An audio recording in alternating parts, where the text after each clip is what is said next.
Government motion number 101, adjourned to mate. The Honourable Mr. Nally. The Honourable, the Minister of The Honourable Minister of Jobs, the Economy and Innovation. Thank you, Mr. Speaker, and I'll be blunt with the Speaker.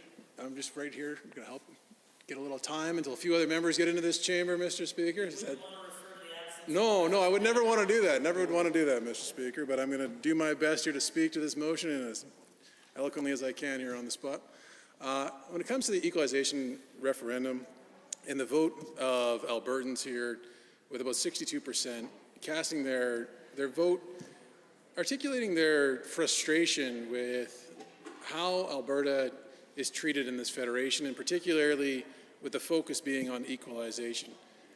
And when you take a look at how Alberta has contributed immensely over the last few decades in particular, and the hundreds of billions of dollars that Alberta has contributed to federation overall, and the need for us to ensure that, I wouldn't want to comment on a member that I was waiting for, Mr. Speaker, never would do such a thing, to make sure we have enough time here. But Mr. Speaker,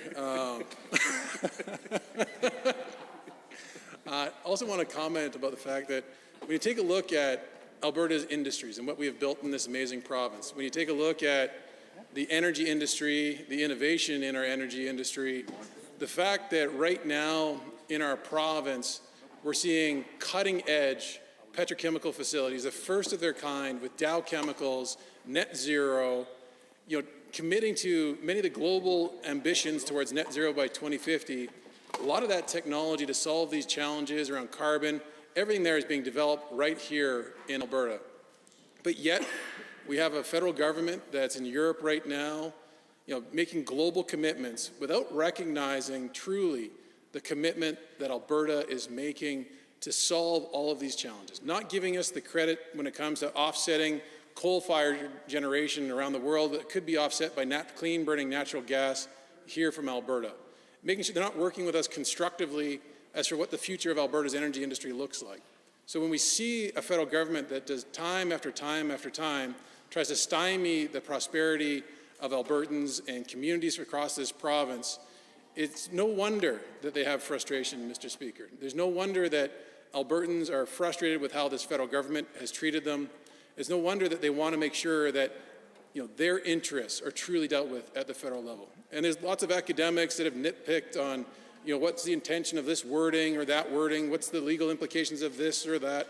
But Mr. Speaker, Albertans have spoken, and they want to make sure that they're treated fairly within Confederation. I'm checking to see, not quite ready yet, Mr. Speaker. But also, I just want to highlight as well, when it comes to Alberta's dedication to the future of this Confederation, when it comes to the investments that we've made in hydrogen, Mr. Speaker, when it comes to the collaboration that we're seeing with industry and the future of Alberta, Mr. Speaker, is a bright future is ahead for this province, but that doesn't mean that we can't continue to fight for fairness in Confederation. And that also collaborates when you take a look at the reason why we also held a Senate election. These issues aren't just completely in isolation. We want to make sure that Ottawa hears the voices of Albertans. And I had the great pleasure of working on Senator Doug Black's campaign back in 2012, where he received, I think it was over 400,000 votes from Albertans. He was appointed to the Senate and served for about 9 years. He just recently retired. And I can't think of a harder working senator in the entire country than that elected senator from Alberta. And so we've had some folks in this chamber try to downplay the, more democracy. I think there was an outrageous comment, to be frank, Mr. Speaker, in politics that this was less democracy. And it just I thought that was just, that was one of those out there comments that I've heard in life. But Mr. Speaker, we're giving a direct voice to Albertans. We campaign to do that for so many people in our community, to do that, give them that voice, and they've had that opportunity. Now when we take a look at what's next, this motion that's before this chamber is important, a part of that next step, Mr. Speaker. It's an important part of making sure that Albertans know that this chamber has heard the voice and will of the people, that we're going to make sure we advocate for their intentions, what they asked us to do here in this chamber, Mr. Speaker, and I'd implore everybody that is in this chamber on both sides, and our independent members as well, that they support this motion, Mr. Speaker. It's important. It's the will of Albertans. And when you take a look as well as for what's next, I hope the federal government hears this and negotiates in good faith with Albertans. We have seen the Prime Minister make comments that this is nothing but partisanship. This is just nothing but, almost to the effect that he just thinks that this is sour grapes. And Mr. Speaker, nothing could be further from the truth as you look at this as an Albertan. And you look at this as people here that want to have a future for their communities, that want to have a future for themselves in Confederation. You have proud Canadians living here in Canada, living in Alberta. They want to make sure that they're treated fairly and that their kids have a future in our province, have a future in this country, Mr. Speaker. And it's incumbent now on Ottawa to take that step to work with us, Mr. Speaker. You ready? All right, Mr. Speaker, I believe, and I don't want to comment it much further. I'm not quite sure yet who's going to pop up next, Mr. Speaker, but I got a hunch.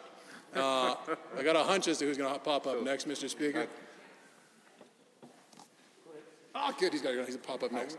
All right, Mr. Speaker, with that, I think it's just incumbent on this House to vote in favor of this motion.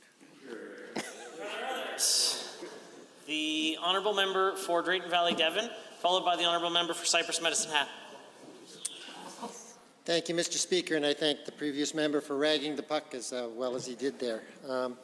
I want to rise today, and I'm very privileged to rise today to speak to Government Motion 101.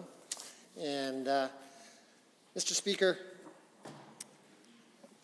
I can tell you this. It probably wasn't more than a couple of days after the last election, after the last general election in Alberta, that I had constituents phoning me up and talking to me on the streets about when are we going to have that equalization referendum. We want it like next week. Here, here, here, here. And I can tell you that it was sometimes difficult for them to hear that, well, technically we needed to pass some legislation before we could actually go down this path. We needed referendum legislation, and the government needed to do some work. I mean, you just can't just push this out right away. And they were frustrated. And they were frustrated because in my little part of the world, Drayton Valley Devon, so many of my constituents depend on oil and gas.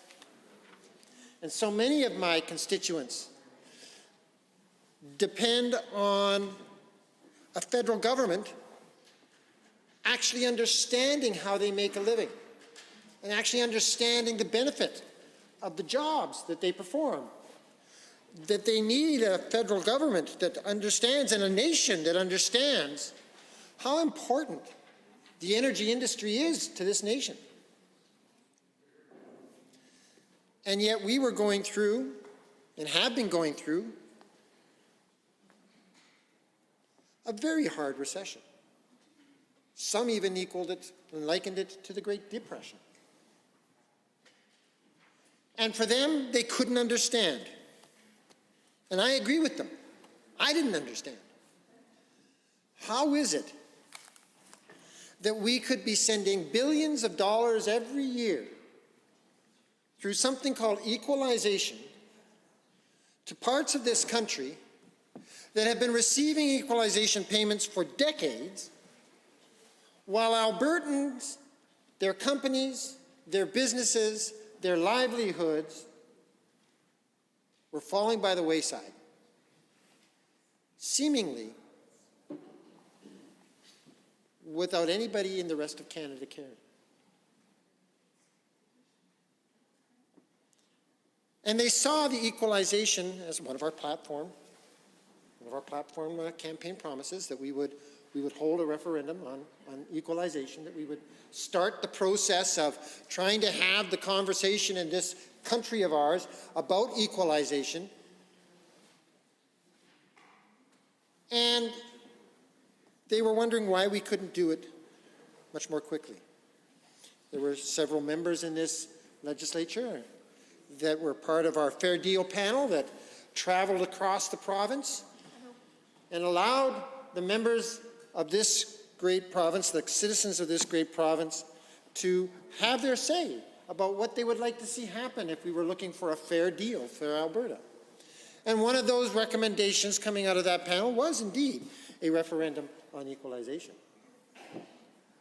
Now, in this motion, Mr. Speaker, it says, be it resolved that the Legislative Assembly recognize the results of the referendum held on October the 18th, 2021, where 61.7% of the voters supported removing Section 36- or sub 2 of the Constitution Act 1982, Parliament and the Government of Canada's commitment to the principles of making equalization payments. Alberta has a long history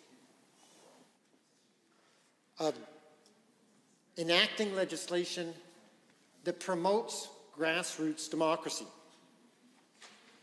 We have a long history in this province of making sure that the will of the people is recognized and that the government of this province pursues the will of the people. If you take a look at our government, I'm very proud of the record that we have. Since I've been in this legislature, we've passed legislation that has brought in more control over monies spent by PACs and monies that can be spent on elections. We've supported, and I've supported, citizens-initiated referenda so that now we have, for the first time in the history of this province, the capacity for the citizens themselves to decide what is important and to place it before the people of Alberta in the form of a referendum. We've supported and reinitiated bills that will support and have a senatorial election that we just had on the same day. We've supported legislation that will even hold MLAs accountable, and ultimately, should an MLA become seriously off track, be recalled. This referenda on equalization falls in line with that history of not only this government, but the people of Alberta in our long history as a province. And so we see the results that happened on October the 18th, that the people of Alberta spoke, and they spoke clearly. 62%. 62% of the people that participated in this election, this referendum that we don't have very often, supported the concept of opening up discussions by having a constitutional discussion on equalization. The people have spoken, and they've spoken clearly. They want us to begin having a conversation about whether or not we should remove Section 36, sub 2 of the Constitution Act, which deals with equalization payments, whether that should be removed from the Constitution. It's serious stuff. It's not, and I have talked with my constituents about this, this is not a discussion in their minds that revolves around our unwillingness to be good Canadians. That we don't want to help those in our country that are suffering, that maybe need a helping hand from those provinces that are doing better and that are wealthier. We're quite prepared as citizens of this nation to be a part of that kind of a family where we understand that, you know, at some point in time in the future, we too may need it. And I guess that's why we were so disappointed, was that in the last 6 years, when we've been going through a very difficult time in this province, that there seemed to be little understanding that perhaps equalization that we were continuing to pay into should be coming this way. That's right. So, in this motion, we ask and we say that we will, as a legislature, that we will reaffirm the principles articulated by the Supreme Court of Canada in the 1998 reference Resecession of Quebec, that is, that the constitutional right of each participant in the Federation to initiate constitutional change, and that this right implies a reciprocal duty on the other participants to engage in discussion, to address any legitimate initiative, and to change the constitutional order. Mr. Speaker, you would understand that we live in a nation that is a federation. It's a confederation of provinces. That when we came together as colonies, and later as we added provinces, that this is not a confederation, this is not a union of a dominant federal government that is more power and more control and is able to tell its children, the provinces, what to do. Far from it. Set out in our Constitution Act are Section 91 and 92, which outlines what laws the federal government can make law on and what duties the provincial governments have control over and can make law on. You will not see this government or this premier attempt to pass law or legislation that creates an Alberta army. We do not have that power.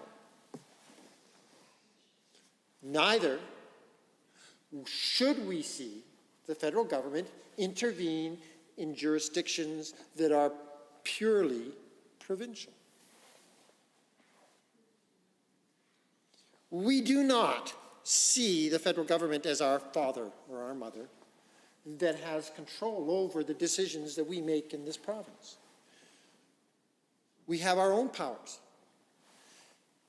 And we make our own decisions, and we have our own rights. We see that this province has grown over the years in those rights and in those capacities. For instance, I believe it was 1931 with the Statute of Westminster, where the Alberta government regained control of our natural resources. I can remember giving my students in one of my high school classes a paper, and they had one of the things they had to go research was out of about 6 or 7 things they could pick 3 or 4 of them, and one of them was the Statute of Westminster. They had to come back and be able to tell the class what the Statute of Westminster was. And two of the kids came to me and said, "We can't find anything about the Statute of Westminster." And I had to explain to them that it wasn't a statue I was asking them to look up, it was a statute, it's a law. Very important piece of legislation that gave us control of our natural resources, making us a full partner as a province and confederation. And of course, much of the money and the wealth that we get for the equalization payments comes from the fact that we own our natural resources and we harvest our natural resources, and the wealth that generates good living for us and for our families is also shared with the people of Canada. But perhaps, as the people of Alberta have spoken, with a 62% result in the referendum, it's time to have that conversation again. And coming out of 1998, the Supreme Court reference, which said that, you know, if a question is clear, each of the participants in this federation, this federal system of government, this confederation of provinces, each of those provinces, each of those parts of the country have the capacity, with a clear question, to initiate a constitutional change, to bring it before the rest of us, the rest of the provinces, the rest of these partners, and that this right implies a reciprocal duty on the other participants to engage in discussions. And that is indeed what this motion is. It's setting the foundation, now that the people of Alberta have spoken, for us to bring this before the nation, to bring this before the rest of our confederation partners, and the capacity to be able to push forth an idea that perhaps equalization should actually be going to the provinces that really need it, and that perhaps we need to talk about and to redo this process, this program, this set of rules and regulations that allow us to be able to provide equalization payments to those provinces that need it. So I speak in favor of this motion, Mr. Speaker, and I would hope that everyone in this legislature would be voting in favor of it. The people of Alberta have spoken clearly, with a clear majority, and I believe that as members of the Legislative Assembly who've been elected by the people of our constituencies, when they speak, we should listen. Thank you, Mr. Speaker. Oh, There are Mr. others. Speaker, I rise to ask for adjournment of motion 101. The motion as proposed by the honourable member for Drayton Valley Devon to adjourn debate. All those in favor, please say aye. Aye. Any opposed, please say no. In my opinion, the ayes have it. That motion is carried and so ordered.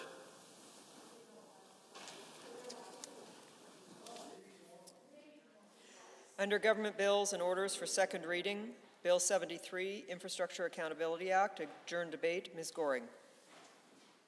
The honourable member for Edmonton South. Thank you, Mr. Speaker. It's a pleasure to rise and speak to Bill 73, the Infrastructure Accountability Act. And Mr. Speaker, before I get too deep into my comments here, I do want to congratulate the Minister of Infrastructure on presenting an infrastructure bill. I know that it's not always an opportunity every member in this place will get, and I think it's something that, particularly in the infrastructure ministry, notable that we'd be debating in this place. So congratulations, Minister. But I do have some comments I would like to make about Bill 73. Regarding the intent of the bill, I think that increased transparency around infrastructure planning and spending, I think that's a good thing. I think that, frankly, the opposition as well as the government agree that transparency and accountability around infrastructure spending is required. And that's something that indeed we had in our platform, and I understand the United Conservative Party had in their platform as well. However, I have some concerns, at least, around how this government has decided to move forward with this bill, how they've decided to bring forward this piece of legislation. Because when looking at Bill 73, when looking at the Infrastructure Accountability Act, we see that many of the largest errors that this government has committed, many of the largest, I think, disasters that this government has committed, wouldn't be addressed, right? We're talking about a piece of legislation that would have potentially protected Albertans, from significant losses of money. For example, and we found this out after talking to the Minister at technical briefing, or the Minister's staff in technical briefing, that, for example, the Keystone XL debacle, where without any consultation, without any transparency, the government gambled away and lost $1.3 billion. And then when pressed on this, it turns out that the Keystone XL project, the $1.3 billion gamble, was not done through the capital planning process. Right? It wasn't part of the capital plan. And because of that, I think there's a couple things to note here. One, when this minister and this government gets up and says over and over again they have the largest infrastructure spend in the history of Alberta, that's simply untrue. If you exclude the Keystone XL project, the $1.3 billion they lost from the infrastructure plan, then you no longer have the largest infrastructure spend. That's just the facts.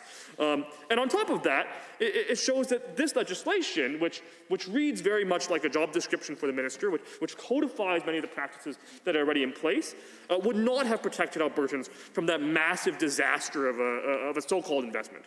Right? It would not have protected Albertans from that massive disaster, and would not have provided any additional transparency or accountability for Albertans against this disaster of a project. And Mr. Speaker, I think that's quite the loophole. I think that's quite the omission. I think it's quite the error that we have a situation where the government has touted and said in the public and in this place how proud they are of their $1.3 billion gamble with Albertans' money, how proud they are that they lost $1.3 billion of Albertans' money. And then they come forward with a bill that's supposed to provide transparency, supposed to provide accountability, and they would have done nothing to protect Albertans. It would have done nothing to ensure that Albertans' interests and money would have been protected. I'll see my honourable colleague. Well, thank you to my friend from Edmonton South. You know, one of the things that in my travels, emails that I've gotten to my office, phone calls, things like that, was a rather, well, let's just call it what it is, a very angry position by my constituents around seeing a $1.3 billion bet placed on an election. And so I'm wondering if the member from Edmonton Southwest has you know, encountered that same sort of thing with his constituents. What has he heard from others across the province? Because, I mean, as you were just mentioning, the language that's presented in Bill 73 doesn't necessarily prevent that from happening again. And so I'm wondering if he's had a chance to speak to anybody about that and what their concerns they have over that lack of language, and maybe even some advice to me as to how I'm supposed to explain this to my constituents who might reach out again. Thank you to my colleague for his comments. I think that that's absolutely something I'm hearing. I'm hearing that Albertans are disappointed, right? Albertans are upset that this government is willing to take such risky gambles with their money, with their hard-paid tax dollars, right? And that this government is being so irresponsible and not listening to Albertans. And that's something that I think we're hearing over and over again. And I will say that if anybody in this House is hearing these same things, then they should stop and they should really consider whether they are interested in supporting a government who's going to continue to have these risky bets and not have the best interest of Albertans in mind, or whether they want to look at legislation and say we do need to have accountability measures, we do need to have transparency measures, we do need to have real systems in place that protect Albertans and their money. I think that it's interesting because we see in this legislation, like I said already, codification of current practices into legislation, right? So we're seeing the capital planning process, which largely works as is described in this legislation. So it appears that the minister requires to introduce a job description bill to the House, and that's interesting. But what's more interesting is perhaps the criteria that have been decided on, right? It looks like the government again and again has missed the mark and didn't listen to Albertans, right? The minister has explained that this legislation is similar or based on the one that's in Ontario, right?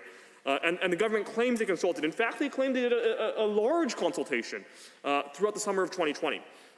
And Mr. Speaker, there's a huge omission when they say that.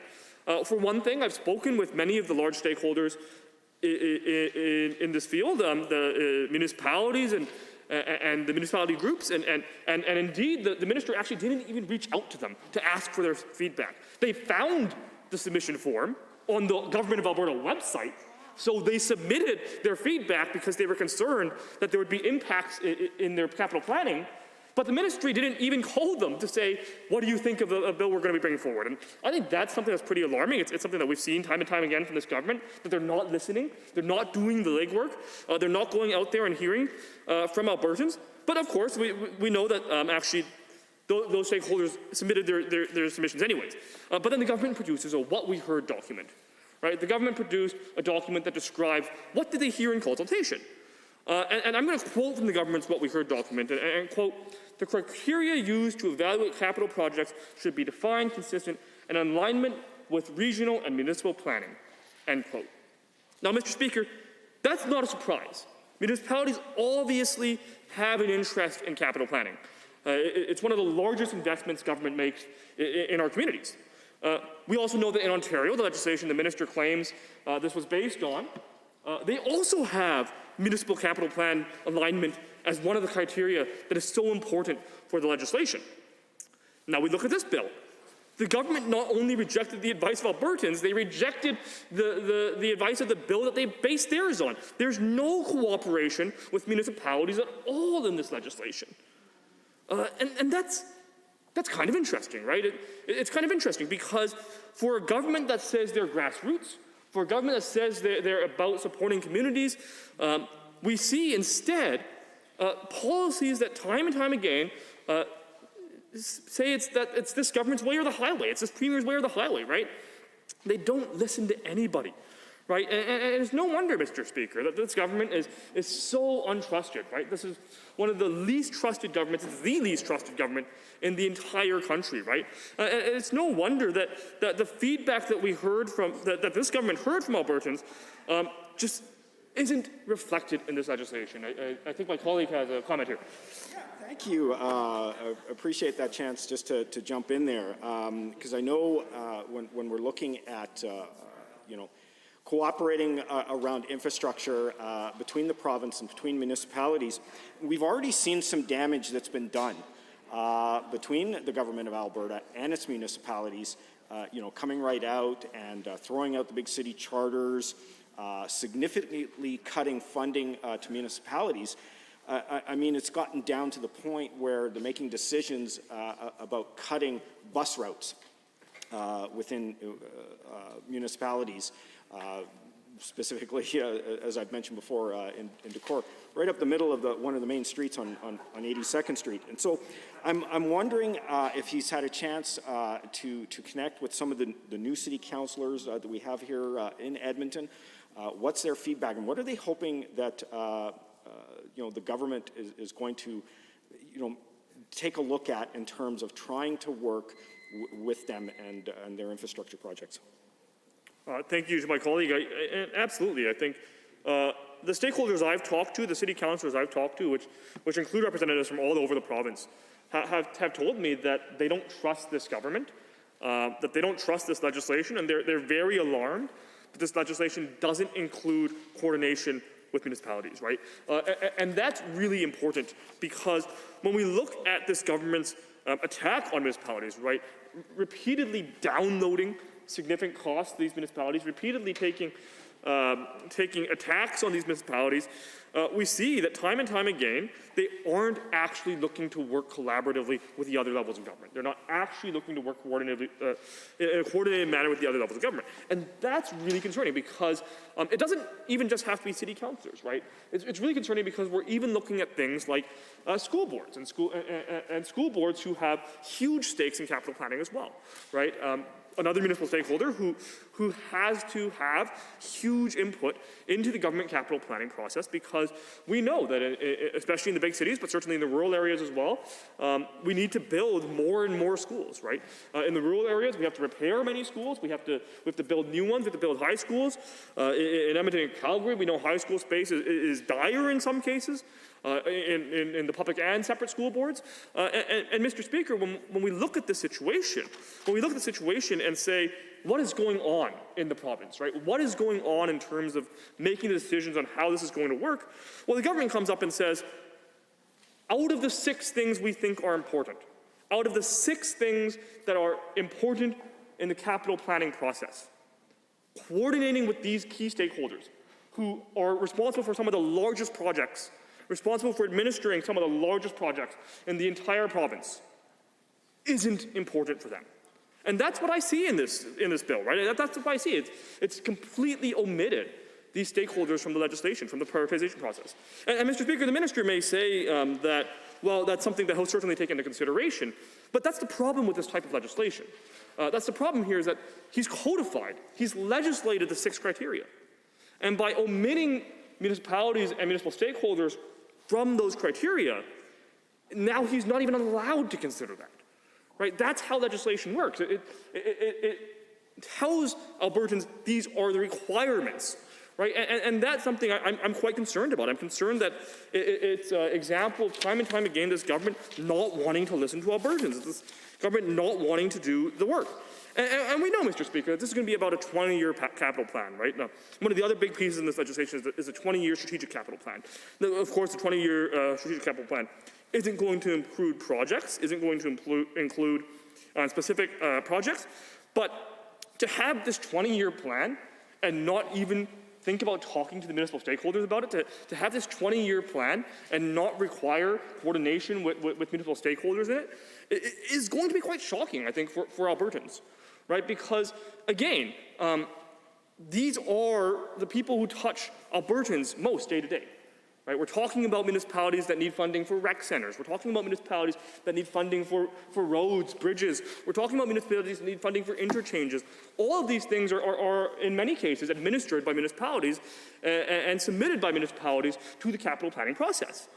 But the minister will not have to consider what municipalities think their own needs are.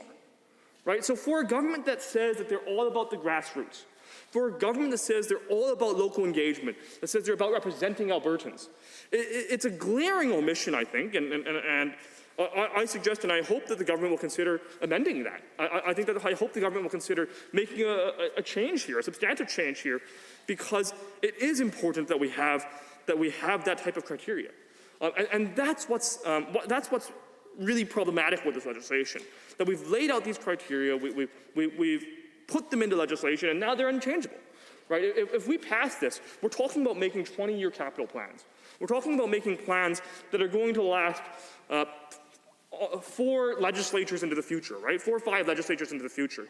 And what we're looking at here is talking about how we want to strategize around that, right? What type of direction do we want to go? And to not have communities engaged in that process, to not have the legally required us to engage communities in that process, is going to create problems, right? It's going to create real problems that the minister won't have the ability to correct. The minister won't have the ability to correct because it won't be in the legislation. And that's one of the most concerning things with this. I think that we look at this project, this bill over and over again, and I just don't understand why, despite knowing other jurisdictions that have implemented the same legislation, like Ontario, have included this coordination and cooperation, seeing it in the what we heard document, right? Seeing it in the consultations the government did, and not including it, I have to wonder what the minister was thinking, right? Why the minister decided that it wasn't important to hear from those stakeholders, well, he heard from them, he just didn't listen to them, and I think that's something that is quite concerning to me. Now, Mr. Speaker, again, I have some substantial concerns with this, right? I have some substantial concerns with this legislation. I think in principle, I completely agree with the legislation. In principle, I completely agree. We need to have transparency. We need to have accountability. We need to have long-term strategic planning in the province. We need to work and have these measures in place that allow us to understand what's going to happen in our province and where our province is going in just one second. But I think that the problem is going to be in the details, right? The devil is going to be in the details, and it turns out this bill is lacking in details and lacking in the interest that Albertans actually care about. Well, thank you. There's one thing I wanted to come back to, and you'd mentioned again, is around the transparency. I have some serious concerns around this government's ability to be transparent. I mean, let's just go right back to even before the election. I mean, we have a premier that committed to disclosing a donor list and hasn't even managed to accomplish that. And yet, when I hear, this word thrown around all the time around transparency, let's just say my faith in that is shaken, to say the least. We've seen multiple examples over the course of this government's term where they've been, shall we say, less than forthcoming with regards to information. Member is noted. The honourable member for Calgary Hayes. Under 23B speaks to matters other than the question under discussion. I don't think you had to listen to too much of what we just heard for the last few minutes to understand that the folks across, well, listen, they're welcome and even invited to say bad things about the government. Let's try to stay on topic while they're doing that. The honourable member for Edmonton South on the point of order. Yes, thank you, Mr. Speaker. On the point of order, I think this is clearly a matter of debate. The member is clearly commenting on matters related to the speech I was just giving, and I think that there's only a few seconds. I think that there was just a few seconds left here, and I'm happy to continue my debate if you'll rule in that way. Thank you. I am prepared to rule, and I must admit I was listening very attentively to the honourable member from Edmonton Decor's remarks to try and get the tie-in, as I know that I have provided very clear direction about relevance with respect to interjections. While I would submit there's a wide swath at this stage of debate with respect to the actual debate before the chamber, and perhaps I have no concerns with that particular point, but on the intervention, I would suggest that it certainly was challenging to find the connection. He has approximately 5 seconds left if he wants to try to tie it all together, or we can proceed back to the member for Edmonton South. Go ahead. I don't think I can do it in 5. If I may. Yeah. Thank you, Mr. Speaker. I think that I'm happy to take all comments under advisement tonight. And certainly when we look at the Infrastructure Accountability Act, certainly when we look at this legislation, when we look at how this government has decided to move forward in this legislation, it becomes abundantly clear this government is trying to codify and trying to create a system where they don't have to do anything they aren't already doing, right? And that includes consultation. That includes engaging with stakeholders. That includes creating an actual accountable act, right?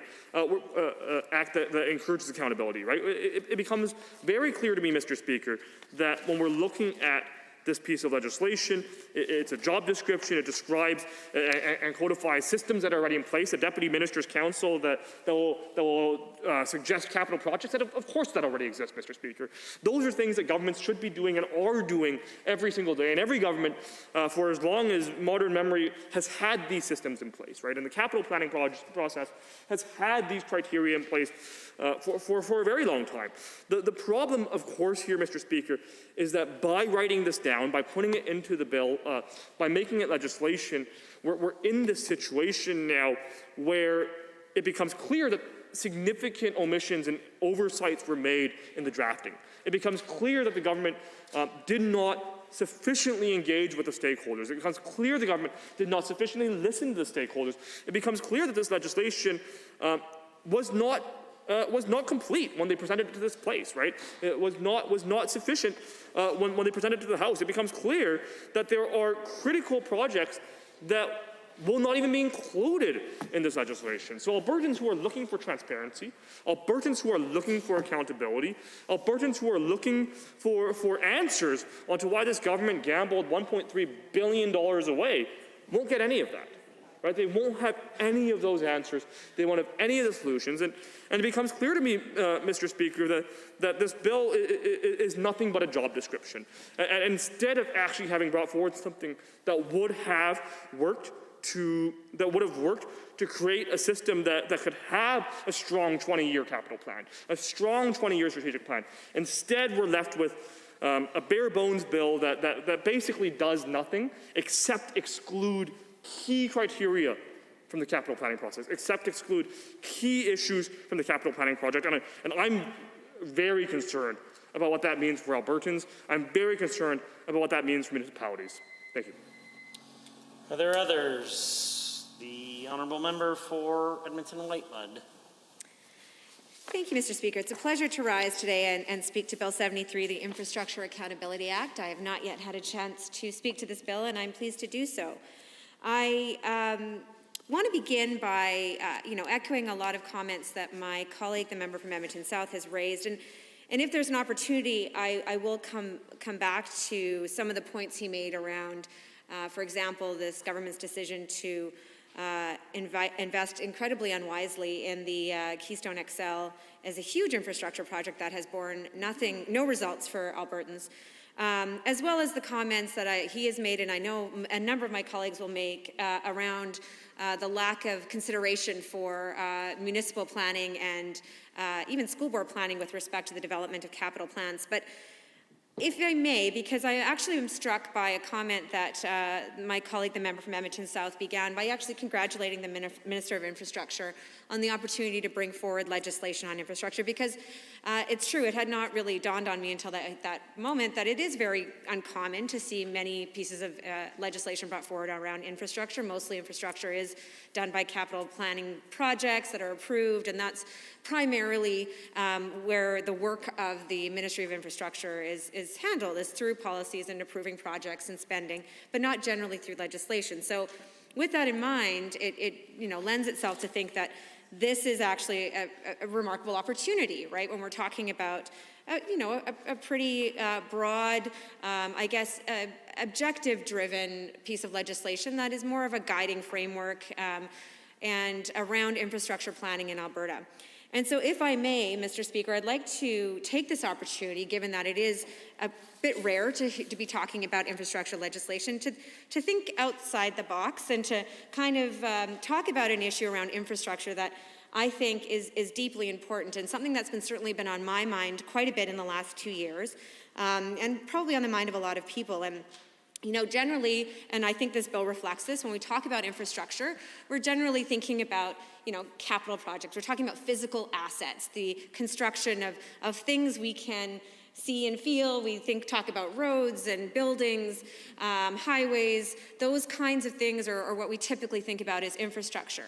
But I think what we have seen over the past 2 years with respect to the pandemic and how we've responded to that, we've realized that there are a number of other important things that are critical infrastructure for our economy, for families, for Albertans, that need to be in place in order for us to function as an economy. We've talked a lot about how important we know that we need to build big projects to put Albertans to work, actually doing the work of building those projects, but also because within those capital assets, we see the delivery of goods and services that are critical to creating jobs, employing people, generating economic activity. And we talk about those types of infrastructure is critical to our economy, but there's other types of infrastructure, which is sometimes also capital assets, that we don't generally think about as necessary for our economy. But I think we've seen, and yes, I'm going to talk about this, that childcare itself might be a critical piece of infrastructure. And I'm just going to give way to my colleague for a moment. Yeah, thank you so much. I really appreciate looking at what is actually the definition of the type of projects that this bill will cover. And I believe the member was just going to talk about other value-added programs, that wondering if they would fit in this category. And certainly from my critic areas, I know that the investment in affordable housing is key to well-being of many people in our province. And indeed, I would venture to say it's to do with the well-being of all of us, because we know if our neighbors are cared for, if we're cared for, if our families are cared for, then always our well-being is improved, and we're more productive, we make better neighbors, we contribute more to our communities. So if people have those kind of supports in place, it makes a huge difference for a society in general. And I believe the member from Whitemud was just going to describe that. Thank you to my colleague, member from Edmonton Riverview. Yes, I think what I'd like to talk about is that there is other types of critical infrastructure. Now, infrastructure is not actually defined in this bill, which I think presents that opportunity to discuss that other infrastructure. Capital assets are certainly described and defined, but not infrastructure. And I'm struck by a quote that I actually keep referring back to in my work as the critic for children's services quite often. And it's actually a quote by Senator Elizabeth Warren from the United States. And her quote was from August 19th, 2020, which also, by the way, is my birthday as well, so I thought that was kind of cool. But the quote is this: "We build infrastructure like roads, bridges, and communication systems so that people can work. That infrastructure helps us all because it keeps our economy going. It's time to recognize that childcare is part of the basic infrastructure of this nation. It's infrastructure for families." And I think about that all the time, and we saw what happened when that critical infrastructure, childcare, was not available for families we saw that right in Alberta. We saw the implications of that, of parents not being able to go to work, of children not being able to access early learning developmental opportunities, socializing. We saw many Albertans lose their jobs. We lost 20% of the early childhood education workforce in this province over the past year.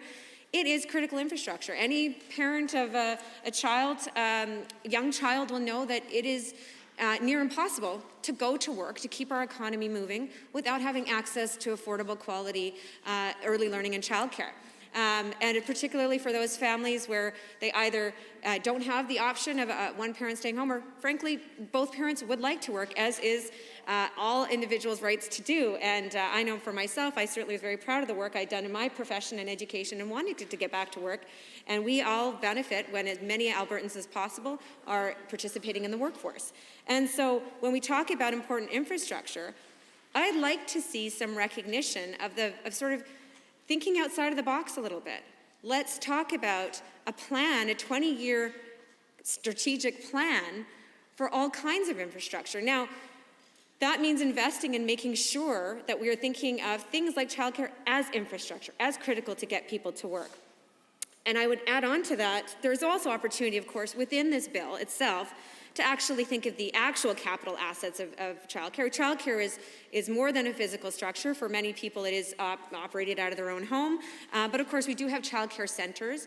And so certainly there is an opportunity. We have not yet seen this provincial government or a provincial government in Alberta really invest in the capital assets around childcare. I would like to see more of that because, as we know in this province, we have a significant shortage of childcare spaces available.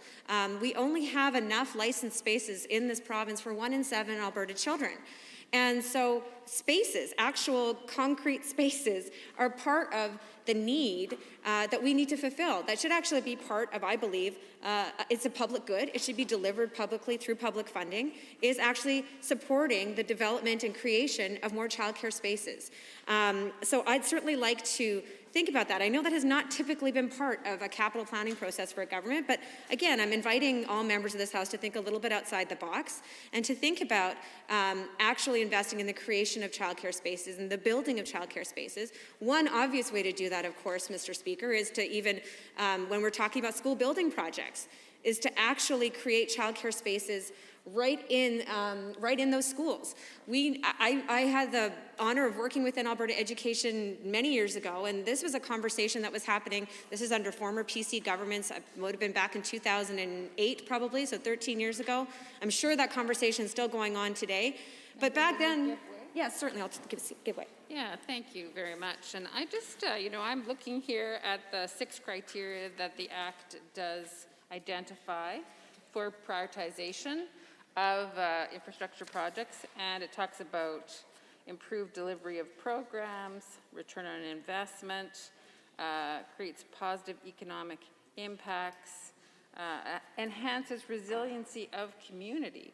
So I would say that what the honourable member is sharing is sort of covered in all of those categories. Certainly, I think we can put some dollar value on a return on investment on what she's indeed explaining to us right now about, for example, having childcare centers right in schools and what kind of improvement that creates for families, for society in general. So I'd just like the honourable member to go ahead and continue and tell us more about that. Thank you to the member. Yes, that's precisely right. I think the Bill 73 does talk about capital projects having, that one of the considerations or criteria would be whether or not the project or program is expected to result in positive economic impacts. And I know one of my colleagues earlier on in debate on another day, the member from Edmonton Beverly Clareview, raised this question about, well, how are we actually measuring economic activity and economic impacts? And I actually note that in the minister's comments when he was bringing forward this bill for second reading, he spoke about how, he mentioned how does this legislation create jobs, and he actually said that he didn't think that, most people would consider that economic activity to be an important criterion for building school projects or school buildings, saying that, most people don't associate school buildings with economic activity.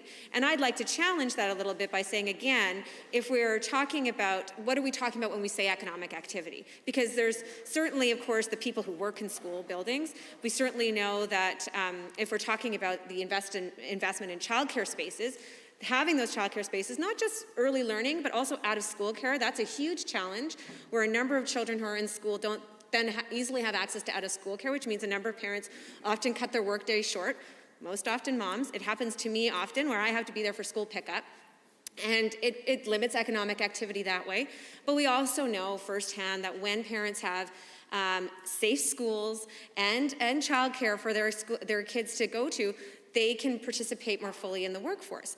The pandemic has shown us that absolutely clearly. How many parents were really struggling? Those who didn't have an option from working from home, who had to go to work and they were trying to manage without childcare. We know that a lot of women, for example, left the workforce because they couldn't manage both, or especially if they were managing at-home learning for their child. But even parents who are working from home, I think many of us know firsthand how challenging that experience was. So I'm just, again, using this opportunity of somewhat of a unique opportunity of having an infrastructure-related bill before this assembly to really challenge our notions of what we think about as infrastructure and what we think about as economic activity. And I would like to see government taking more active measures to think about things like schools and childcare and out-of-school care as actually contributing to economic activity. One of the reasons why, when we were in government, we brought forward a pilot project for $25 per day by childcare, which if we had remained government at this point in time would have been implemented province-wide, available to all families in all kinds of licensed childcare, including for-profit, not-for-profit, and day homes. That would have been available across the province. That was our goal, that was our objective and our intent. And there was many good reasons for doing that, Mr. Speaker. Of course, it was about making sure that all children had access to early learning opportunities, but it was also because we knew of the economic benefits of investing in childcare. And yes, it included the creation of childcare spaces. We knew the potential for $6 billion in GDP growth in our province. We've seen by other provinces examples the workforce participation rate of women go up significantly when they have access to universal, affordable, licensed childcare, which is precisely what happened in Quebec. So the economic activity, the economic benefits of childcare was recognized by our government. It has not been recognized by this government, and in fact, we've seen a significant undercutting and undermining of our childcare sector, and it continues to be in an incredibly precarious state. And I will continue to be in this House and talk about that childcare is critical infrastructure for families. It's critical infrastructure for Albertans to go to work, and when we're not investing in it, we're cutting down our economic activity. Yes, go ahead. Yes, thank you. Thank you so much for your comments. A member from White Mud, and I know that you are a lawyer and I am not, and so sometimes reading legislation is quite confusing for me, and I think that we have established that certainly the 6 criteria that are outlined in this bill really, to my assessment, are very should be inclusive of childcare. And of course that you're speaking about that, and that, the resiliency of the community, obviously this is a program that would make a big difference. And I noticed that, sort of the 7th criteria that's not really talked about, it is G here on page 5. It says, other criteria as determined by the responsible minister from time to time. So that seems to be a catch-all, and so a minister could allot or specifically decide on something. I don't know if she could explain that at all, or what exactly that means, and what's the breadth of power? Well, thank you to the members, certainly putting me on the spot a little bit, but certainly yes. I think the member's right. The criteria G in it would be section 4 sub G of the Act, proposed bill, I should say, does say that the responsible minister basically could determine other criteria by which to judge a capital project, and certainly that could be anything. And I think that's the point, is that it's not set out in this bill. I don't necessarily see that as a problem if it is clarified by the minister as to what those criteria will be, although I will say if the goal of this piece of legislation is to provide that transparency and accountability, having a catch-all phrase like that certainly leaves it open to anything and may not provide the accountability that was the objective or the stated objective by the minister. But as I mentioned, I think there are certainly within what's in the bill, there are bases upon which a government could say justify investment in childcare under several of this criteria. But I think what I'm inviting this government to do is to actually think about childcare in those terms, and not just, right now it's limited in this bill to the physical asset, right, the capital asset, and I understand that. That is what the traditional way of thinking about infrastructure is. But there's actually no definition of infrastructure in here, and I'd like to challenge this government to take this opportunity to think about infrastructure in a more broad perspective, and to think about not just the investment in creating physical childcare spaces, as I mentioned, not just within schools, but even standalone childcare spaces. That's critical for sure. But if we think about the investment generally in the programming and the delivery of childcare as critical infrastructure and critical infrastructure for economic activity, I think that would be a remarkable opportunity to rethink some of the way childcare is framed in this province. And I just invite the minister to consider that. Perhaps when we have some opportunity in committee of the whole, we can have a bit of a back and forth on these discussions and see if there is some room for that.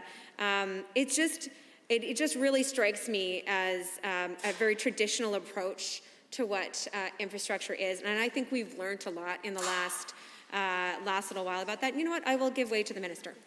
Yeah. The member for Edmonton Whitemud has already taken 3 interventions. To the member if she wants to allow 4. It is up to the member to the maximum of 3 interventions, because that's what the standing order says. So the honourable member can't just provide additional interventions.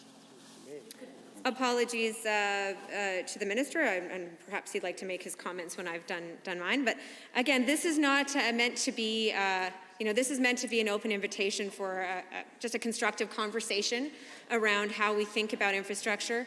And I welcome that discussion, seeing this as an opportunity. And I could not let it pass, Mr. Speaker, as the concept of infrastructure has been on my mind quite a bit over the last couple of years. So when this opportunity presented itself, I had to take it. And I appreciate that there is some consideration within this bill of, measures which we understand this government and our government before already assessed and evaluated capital projects, and thinking about social and environmental circumstances in the community and local conditions generally. I see there are those provisions, but to date that has not been used as a way to justify an investment in capital assets for childcare, and again, a broader discussion about what is critical infrastructure would be valuable, I believe. So I think, that was just I thank the House for indulging me in that bit of a open box thinking exercise.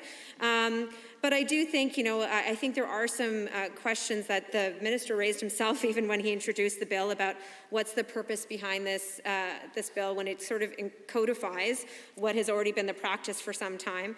I do note that the minister also commented that it didn't fulfill one of their campaign promises around sustainable funding. And although the minister in his comments when introducing this bill said, that the pandemic taught us that we needed to be flexible, and that's why there's no commitment to sustainable funding, I do know that sustainable funding piece was pretty key for a lot of stakeholders in Alberta. It was pretty key for municipalities wanting to have that stability and a long-term vision, but knowing that funding is going to be sustainable. And I would question whether it's just the pandemic which taught this government that they needed to be flexible, because we haven't seen a whole lot of evidence of flexibility when it's come to a pandemic, but more so when it comes to infrastructure planning the fact that, you know, $1.3 billion was blown on an infrastructure project that is not subject to this legislation, and that certainly probably hindered the government's abilities to actually commit to sustainable funding. And really that may be the real reason we're not seeing this in this legislation. But I do, you know, think that this is a bill that we'll probably have some more discussions about, and I thank you, Mr. Speaker. Are there others? The honourable member for Edmonton Gold Bar. Mr. Speaker, I'm hurt that you desperately searched the room for any possible member other than me to call upon before calling on me, Mr. Speaker. I'm an equal opportunity speaker. But I'm pleased to rise and offer some comments on the bill that's before us this evening. I find it interesting, Mr. Speaker, first of all, well, a couple of things that I want to say out at the start. First of all, I want to thank my friend from Edmonton Whitemud for shoehorning childcare into discussion around infrastructure. The passion with which my friend from Edmonton Whitemud discusses childcare in this province is unmatched, and I'm sure that if the House were considering sorghum tariffs or amendments to the Line Fence Act here in Alberta, that my friend from Edmonton Whitemud would find a way to talk about childcare during debate on those issues. The second thing I want to say, Mr. Speaker, is that I find it incredibly ironic that I just witnessed the Minister of Infrastructure tell you how to do your job while we're here discussing a bill that tells him how to do his job. And so I would suggest perhaps the Minister of Infrastructure should display some humility when it's quite clear that the Premier feels that he needs this kind of legislative direction on how to do his own job, that perhaps he should stick to his lane before he starts trying to do the Speaker's job. But those are just a few of the comments that I have from the top. But on the job of Minister of Infrastructure, Mr. Speaker, I will say that it was interesting that that we had to get to this point where Executive Council had to lay out in legislation what the member or what the Minister of Infrastructure's job actually is. Because, you know, I had the privilege of sitting in Cabinet for a few years myself, and while none of the jobs in Cabinet are easy, I will say that being the Minister of Infrastructure is probably one of the most pleasant jobs that any Cabinet Minister can do. You know, you don't have to make any controversial decisions other than telling people that their projects aren't being funded. But of course, that's part of the, you do get, the upside is that you do get to tell a lot of people that their projects have been funded. And so you get to go around the province digging into the ground with silver and golden shovels at the beginning of a project, and at the end of the project you get the nice novelty-sized scissors where you cut the ribbon. It is definitely one of the most attractive jobs in government, Mr. Speaker, and that's why it's incredibly concerning to me that apparently the minister needs a little bit of guidance in the form of legislation on how to do this job, and that's why we're discussing this bill today. It's interesting to me, Mr. Speaker, that in discussions around why we need this piece of legislation, the government has talked about how this will promote jobs and economic activity in Alberta. And this repeats a pattern that we've seen from this government over the last 2 years, telling people that they're doing the things that they aren't actually doing. And that's the case with this bill. There's nothing actually in the bill that promotes jobs and economic activity. It just lays out in legislative form the job that government does when it undertakes a capital planning process. Where the jobs actually come from is how much money the government decides to spend on capital planning, on capital projects. And it's incredibly concerning to me, Mr. Speaker, and many of the constituents that I represent in Edmonton Gold Bar, that this government is not spending enough on capital projects. You know, this government was elected on a platform of jobs in the economy and pipelines, and they fulfilled all of those promises except the jobs in the economy and the pipelines. And one of the reasons that they failed to create jobs is that they've significantly cut capital spending compared to the spending that we undertook when we were in government. I see my friend from Edmonton Whitemud would like to interject. Thank you to the member from Edmonton Gold Bar. You mentioned a few things. I think one that harkens back to your time sitting as a minister around the cabinet table and getting an insight into what the role of the Minister of Infrastructure was. And you also mentioned, of course, a number of times about, well, you were just, I think, getting there, about to talk about how there was, the capital projects that the NDP invested in when we were in government. I know myself, watching as not part of the party and not part of a government or an MLA during that time, I know as a young parent was pretty excited to see the number of school projects, and I'm very proud that even within the riding I now represent, there was an investment by the NDP in a school building right in the development of the auditorium at Lillian Osborne High School, right in my riding. Nellie Carlson School, which is now is a little bit outside of my riding, and it falls within the riding of the member from Edmonton South, was also a school that was built when we were in government. If you could talk more about that. Well, I appreciate the member from Edmonton Whitemud's intervention, because she knew exactly where I was going with my comments. Because, as I was saying, this government has significantly underspent compared to our capital planning when we were in government. In 2017-2018, we spent over $9 billion in capital planning. And over the course of our 4-year term in government, we committed to building or modernizing almost 250 schools across the province. And I'm very pleased that the constituents of Edmonton Whitemud are still benefiting from the decision that we made. In fact, our capital plan when it came to education was so extensive that the current Minister of Infrastructure is taking credit for the projects that we decided to fund when we were in government. And he has, it's interesting that he tries to spin that as capital spending that has been made by his government. But I just want to remind folks that it was actually our government that funded all of those education projects that this minister likes to take credit for. But more important, it wasn't just schools, Mr. Speaker, that we funded. We funded all kinds of capital projects, and I just want to refresh the House's memory, if I may, on some of the advanced education capital projects that we funded while I was Minister of Advanced Education, because we funded a number of projects in my 3 years in that office. We committed to the new science building at the University of Lethbridge, and my friend from Lethbridge West can tell the House a great deal about how that project has benefited her community and the province as a whole. We funded the renovation of the McKimmie Complex at the University of Calgary, one of the largest infrastructure projects in the history of that university, creating much-needed spaces in the city of Calgary where physical learning spaces for university students is at a premium. We funded the renovation of the dentistry pharmacy building on the campus of the University of Alberta. We also invested in the district energy complex renovations, which will significantly improve the environmental sustainability of the University of Alberta campus. We funded a new campus of Northern Lakes College in High Prairie. Now, Mr. Speaker, I can't tell you how badly needed that particular project was.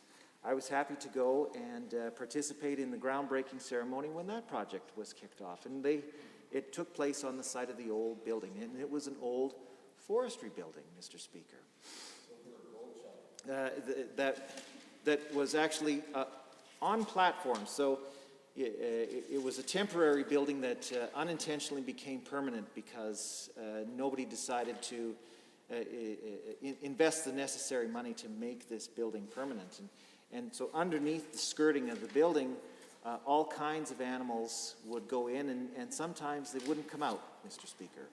And so the poor students who attended classes in Northern Lakes College had to deal with the smell of the rotting raccoon and skunk carcasses that made their way underneath this old building. And I was quite pleased that our government actually invested in modern facilities that I hope do not stink of dead skunks anymore, Mr. Speaker. And I see my friend from Edmonton, Whitemud, would like to intervene.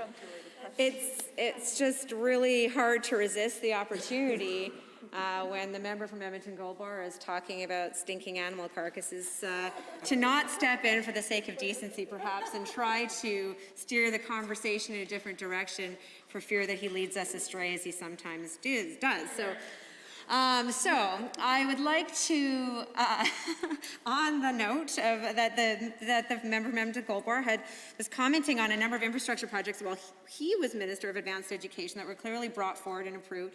And we hear about some of the criteria that are contained in this bill. I mean, as the Minister of Advanced Education, I mean, we talk, what were the criteria, what were the basis upon which you were bringing forward those projects for approval? I mean, you must have understood the value that all of those projects brought, both in economic activity and generating jobs and the need for them, as you mentioned with the Northern Lakes College example. But if you could talk a little bit about that, as Minister of Advanced Education, how did you put forward those projects? Thank you to my friend from Edmonton Whitemud for that question, because the criteria that we used for selecting these kinds of projects are actually quite similar to the criteria that we find in the legislation. You know, as my friend from Edmonton Whitemud suggested, considerations of the economic impact that it would have in the community was one criteria. The need that was met in terms of creation of new spaces is certainly safety or improvement of the student experience was a big one. In the case of the new campus at Northern Lakes, I've already gone into gory detail about the way the new building would protect students and make their student experience much better. Another similar example was at Campus Saint Jean, which is in my riding. Now, we funded the upgrading of the science labs at that campus. Now, those science labs predated the discovery of DNA, Mr. Speaker, and I think it was more than high time that the equipment and rooms were updated to handle modern scientific experiments.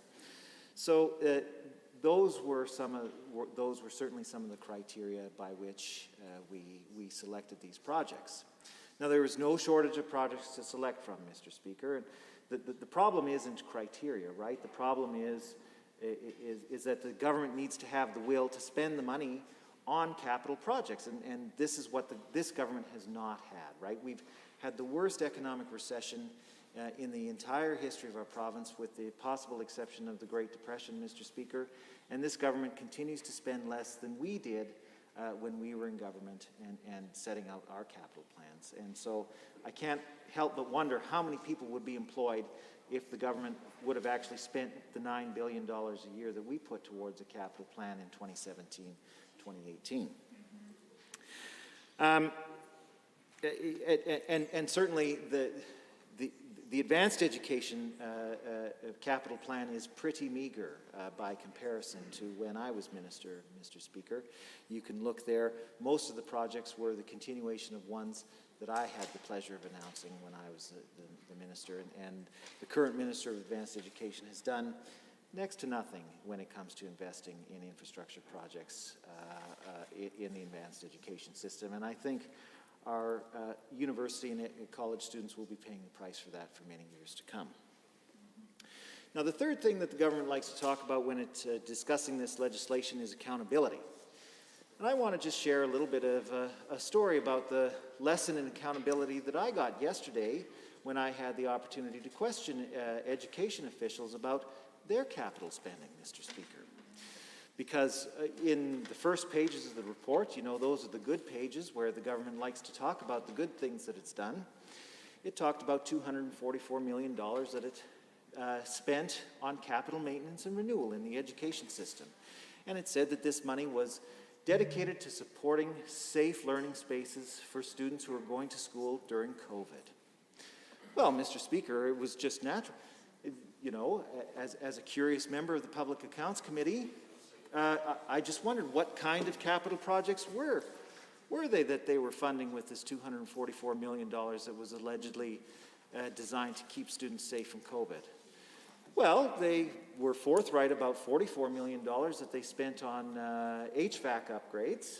Now, they didn't actually admit to us whether or not they consulted with the public or the Chief Medical Officer of Health or any other public health officials to determine whether or not it was their opinion that, if it was fact that COVID is airborne and that upgrading HVAC should be a top priority when it comes to capital spending in schools. But they did fund $44 million, and I will take this question now or comment from my friend from Edmonton-Whitemud. Thank you to the member from Edmonton-Gobar. I didn't want to cut you off mid-story, but it felt like a bit of a cliffhanger was coming there in terms of what was going to happen next. I mean, I had the opportunity as well to sit as a member of the Public Accounts Committee and to hear, and I recall also poring over that annual report from Alberta Education and the capital investment of that $244 million, as the member noted, was supposed to be for keeping kids safe. It was touted as part of their COVID safety dollars, that $244 million. And I'm wondering, you know, I know you engaged in some thoughtful questioning of the department officials during that Public Accounts Committee.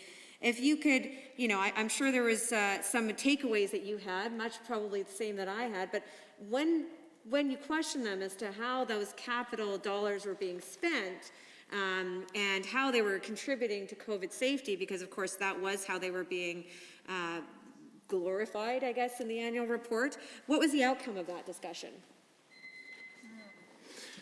Well, I appreciate my friend from Edmonton-Whitemud asking me to cut to the chase, Mr. Speaker. Now, I will first say that it was difficult to get a straight answer from department officials. You know, they were quite adept at filling the air with bureaucratic fog and doing everything they could in their power to actually give us a straight answer. But one of the things that changed in the 9 minutes that I had to ask them about this, at the beginning of the 9 minutes, you know, this $244 million on capital maintenance and renewal was to keep our kids safe from COVID.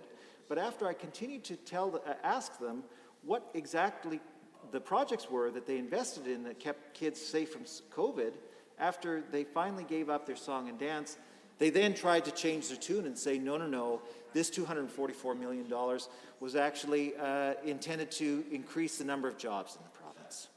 Well, which is it, Mr. Speaker?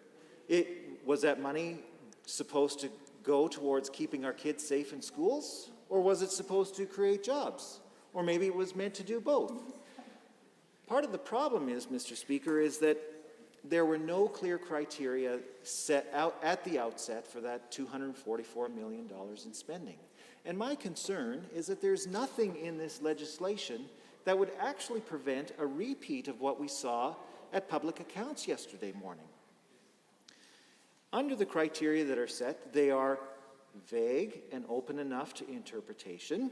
As my friend from Edmonton Riverview and Edmonton Whitemud have pointed out in their comments on this bill, there is sufficient leeway in the language that any clever deputy minister and assistant deputy minister, when discussing the results of their capital plan at a future Public Accounts Committee meeting, could make that same claim, that the money that was invested to apparently enhance public safety was actually invested to create jobs or generate economic activity.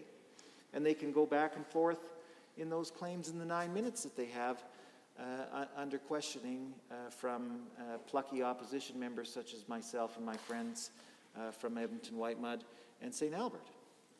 So, Mr. Speaker, it's incredibly frustrating to me that the government is talking about accountability when the legislation itself does nothing to actually guarantee that the people of Alberta will get the accountability that they say that they are providing through this legislation.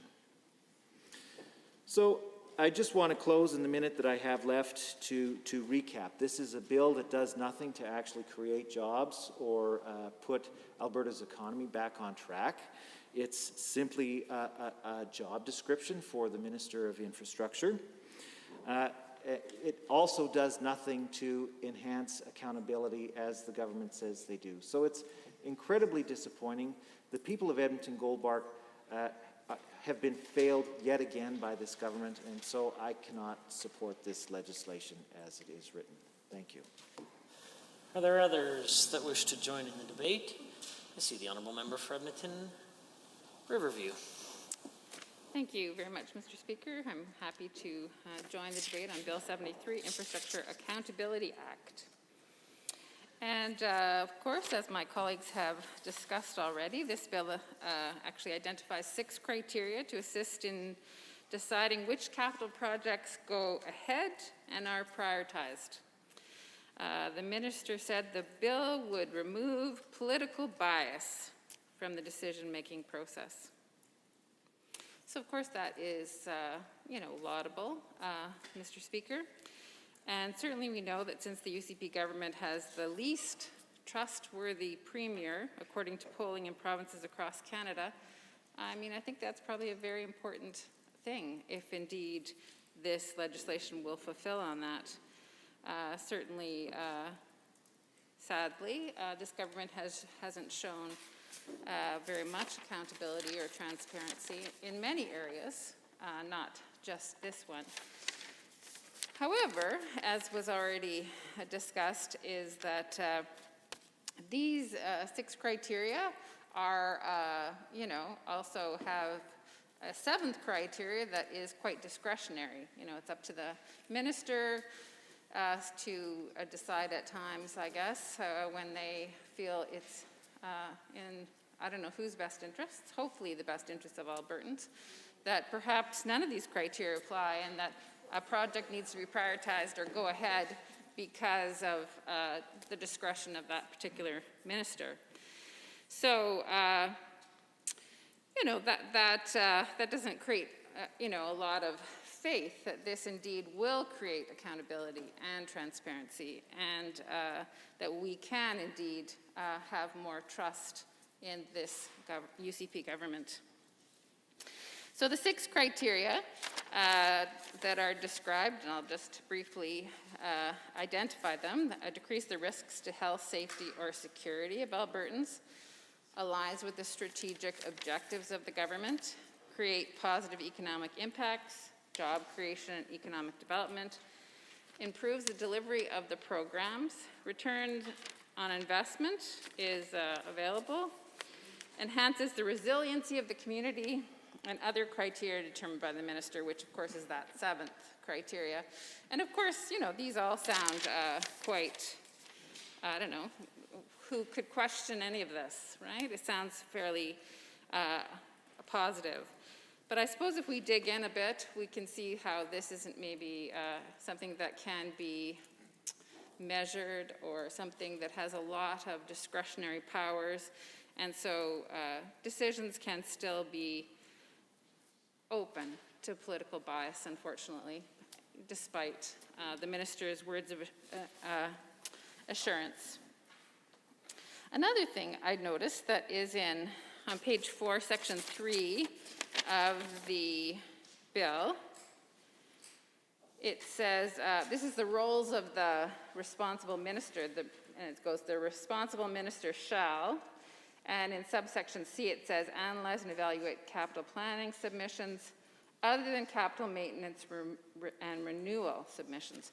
So this category of capital maintenance and renewal is excluded, I guess, from this infrastructure bill, which is kind of surprising, and I'd be very curious to know from the minister. I'll give way to my colleague. Well, thank you. My question really is, you touched on it about, why it is a good thing actually to, as much as possible, remove political biases.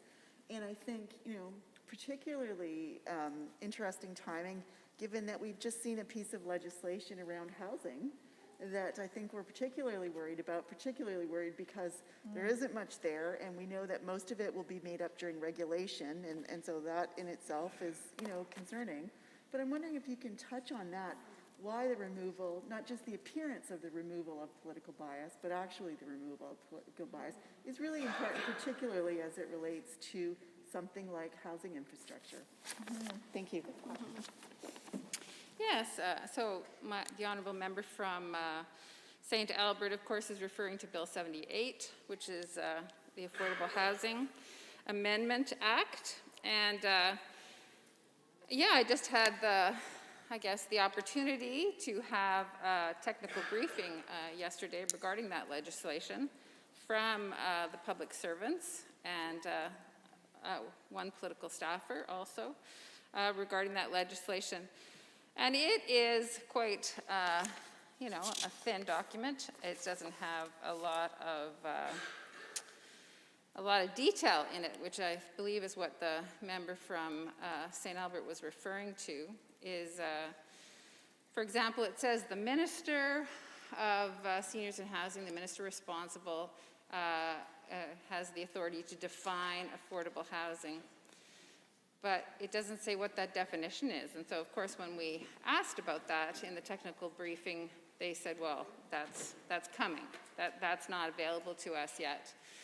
And when we talked about, sort of more details about these public-private partnerships, what that means and how will those be, what will those contracts look like, what that's all about, well, there's no information right now. That information also is coming.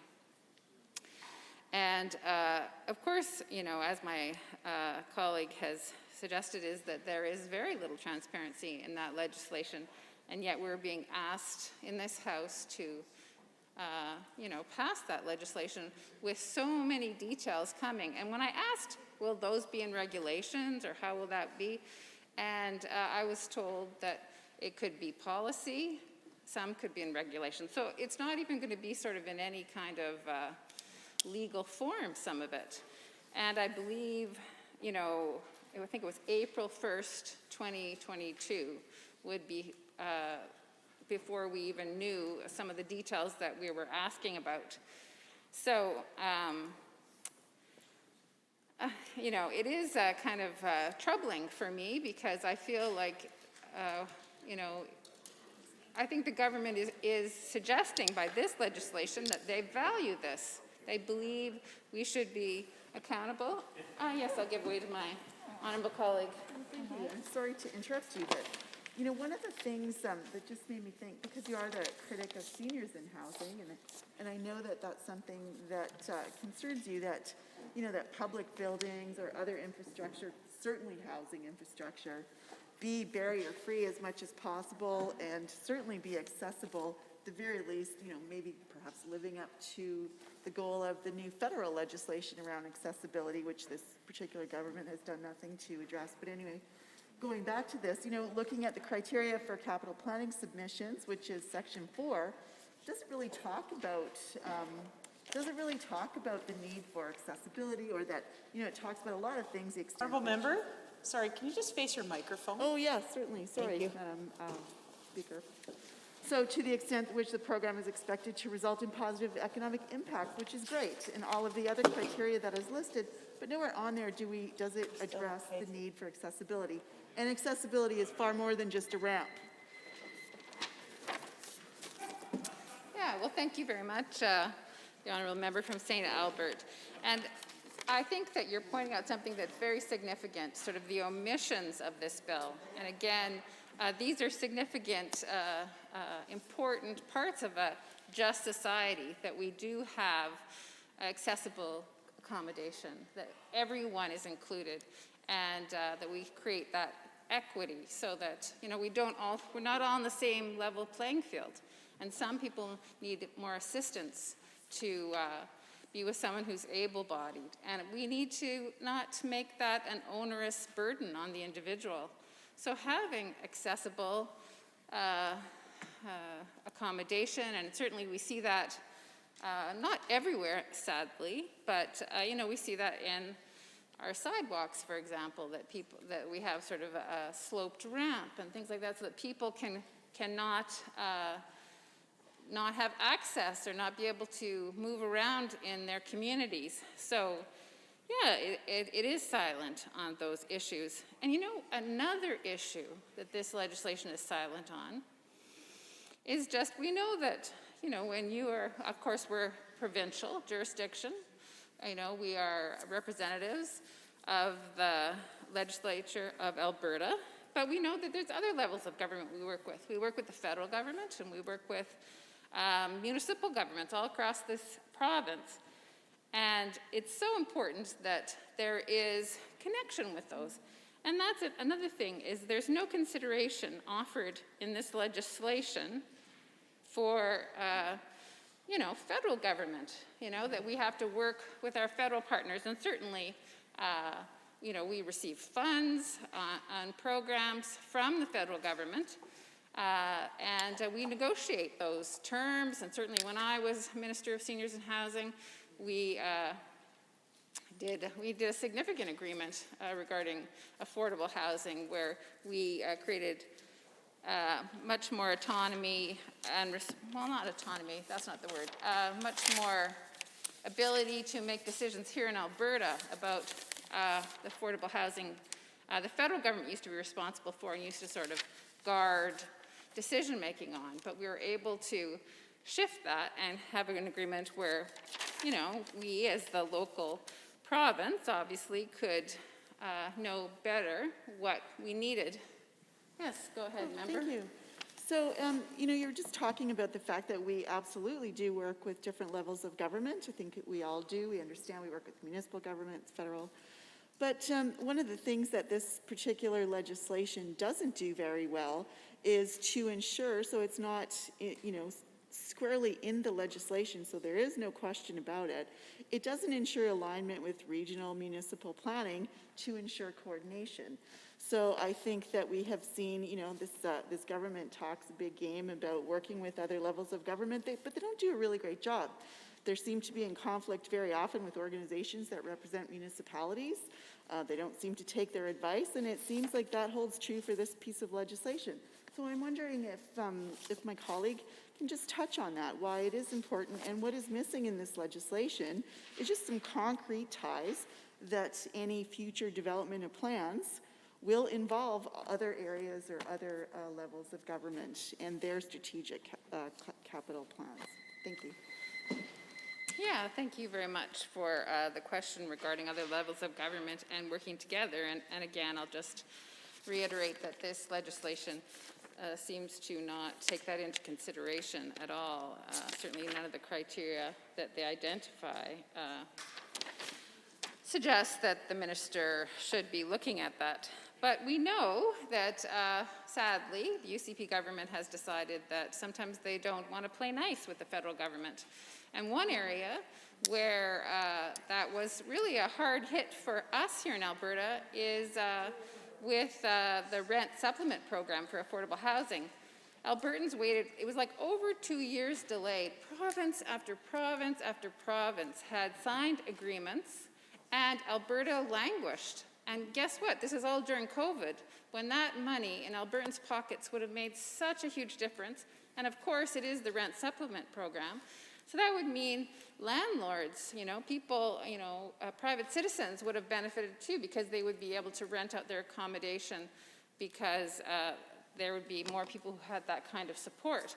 But sadly, it took the Minister of Seniors and Housing an extraordinarily long time to, secure an agreement with the federal government, while province after province did sign agreements, and that meant that their local citizens had that money in their pocket, certainly during a very challenging time when so many people had lost jobs and, had financial stresses. So, that is disturbing, and it's fundamental, I suppose, to be being part of a federation, that we do work with other levels of government, and that the federal government does have a responsibility to fund programs in provinces, and but the province also has a responsibility to work with the federal government to try to get the best agreement for its citizens and not let them languish.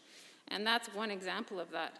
Another one on the municipal level is certainly here in Edmonton. The federal government has the Rapid Housing Initiative, and they secured funding to build permanent supportive housing here in Alberta, and that's great. But permanent supportive housing structures aren't enough. You need the operational dollars around them. And still, we have yet to have any funding come from the province, whose responsibility is in that area. And that is very tragic, because, you know, the city of Edmonton, in their plan to end homelessness, they're saying they need to build 900 units by 2024. And of course, this federal funding to build the actual structures, you know, is moving us closer to that goal of having people well housed, but they can't function without the operational dollars. So, you know, just to anyone who's listening in the UCP government, I mean, that funding is so badly needed, and I hope that they understand the importance of that and do fund the City of Edmonton's program to end homelessness so that they have more permanent supportive housing. Certainly the same issue is true in Calgary. They have a great need for an increase in permanent supportive housing, and we know that as a whole province, we have, there's an average amount of affordable housing in each province across Canada, and we're below that average significantly. And so we need more investment in that area, and I think, you know, working with municipalities, not only in the big centers, but in all across our province, would go a long way to creating solutions to people who are struggling to find affordable accommodation. And sadly, I mean, the Bill 78 that was just introduced on Monday seems to be about selling off those assets of affordable housing, and instead of building more, and that's really what we need, because we need to have people well housed. And certainly we live in a province that has, cold temperatures, of course, almost year-round. I mean, it does warm up a bit in the summer, but people need to have accommodation. And so an investment in that. And then I'll just get back to that part that I was talking about before, just about the exclusion of capital maintenance and renewal submissions. I'm just curious, perhaps the minister has some understanding of this that I'm not sure about, but why that would be excluded sort of from these accountability criteria that are outlined in this legislation. Certainly we know that's millions and millions of dollars. Certainly in seniors and housing alone, that's millions and millions of dollars, because maintaining the assets we have is crucial. And so that funding needs to be accountable too. So I'm just curious why that would be specifically excluded, as I said on page 4. So I guess that criteria that's missing, certainly in my analysis, is that other levels of government aren't even considered in this legislation. And yet their partnerships, us working with them, is really a very important key piece of any kind of infrastructure.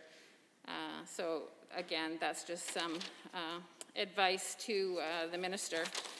Certainly when we look back at these criteria, decrease risks to health, safety, or security, improve delivery of programs, and like my colleague from Edmonton Whitemed talked about, wanting to really expand sort of what we think about, and thinking outside the box is how she put it, and including childcare programs.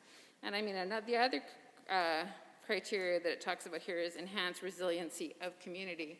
And so I would like to sort of continue on in that conversation and just say that that's true of affordable housing too.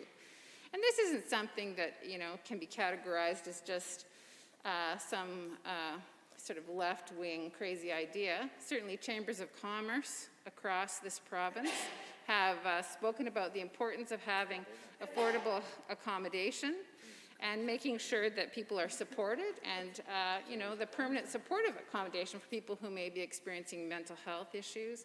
Maybe they have some addiction issues, sometimes coming from the mental health issues, but they need to have that support. The bricks and mortar aren't enough, and that's why that operational funding is so important.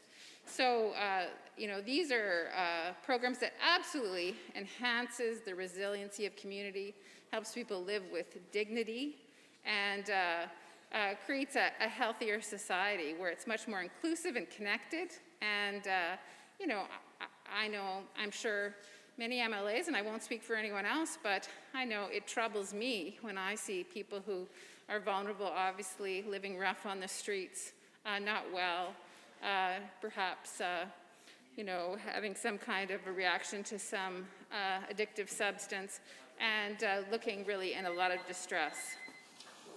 Any other members wishing to speak to Bill 73, the Honourable Member for Lethbridge West? Thank you, Madam Speaker, and it's my pleasure to rise to speak to the Infrastructure Accountability Act.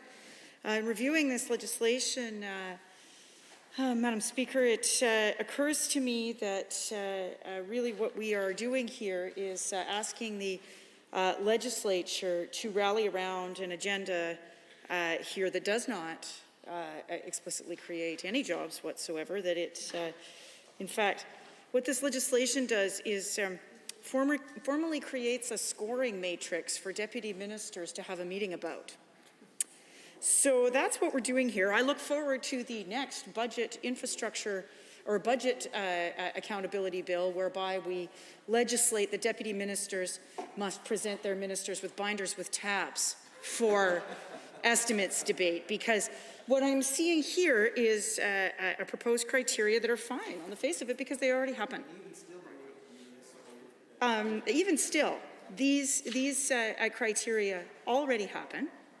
And so essentially what we are doing is legislating a process whereby we are observing that deputy ministers might put one foot in front of the other and attend a meeting in order to evaluate capital projects based on criteria that they're already evaluating capital projects on.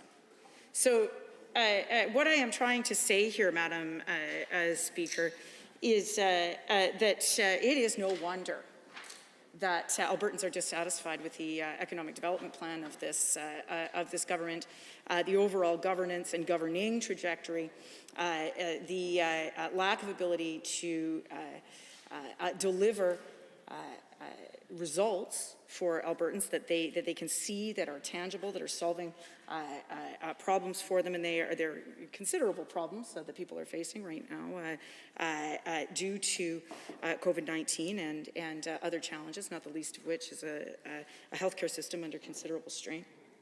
And so I want to look at these criteria a little bit that are obvious, that already exist, and just provide a little bit of insight on what is not here. The first thing that I would say is not here is there is not a criteria here that says that we are going to minimize costs to the government of Alberta by either requiring a value for money analysis for any P3 investments or long-term liabilities and liability management around that. Number two, I'm not seeing any criteria here around cost sharing with the federal government or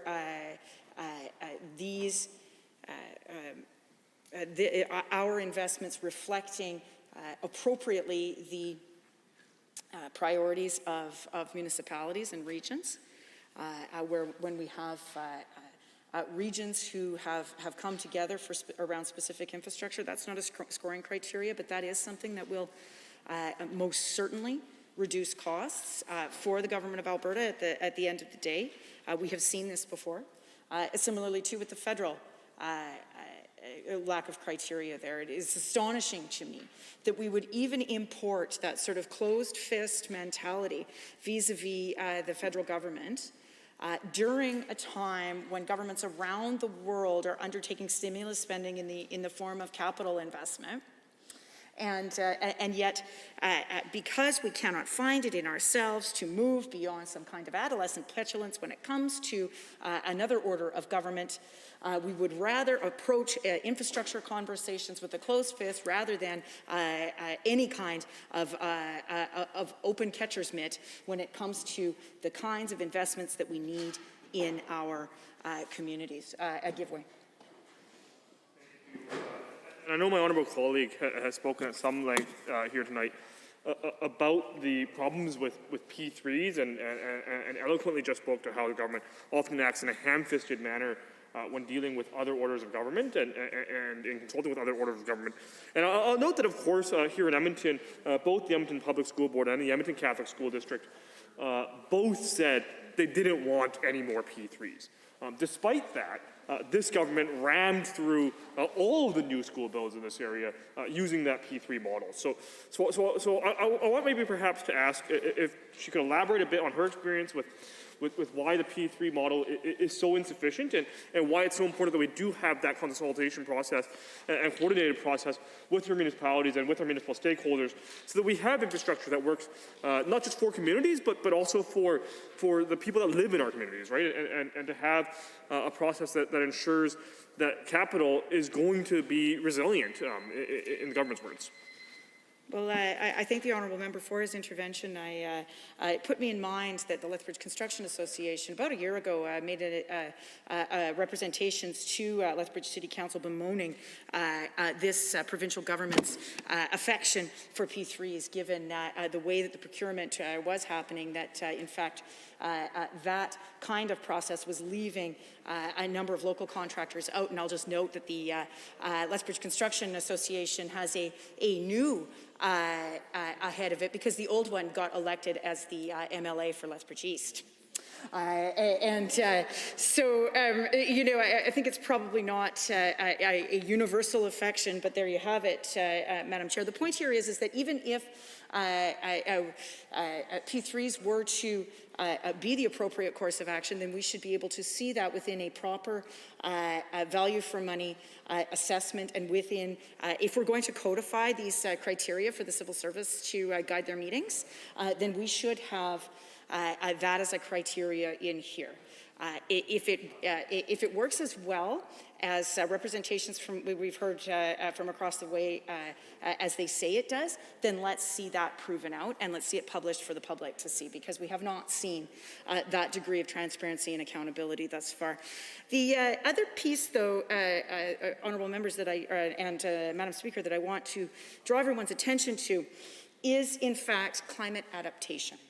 We are in the middle of COP26, and we are barely 2 or 3 months out of the technical summary for the 6th assessment report that came out from the International Panel on Climate Change. And what did it find? It reported in early August, and it's very clear now.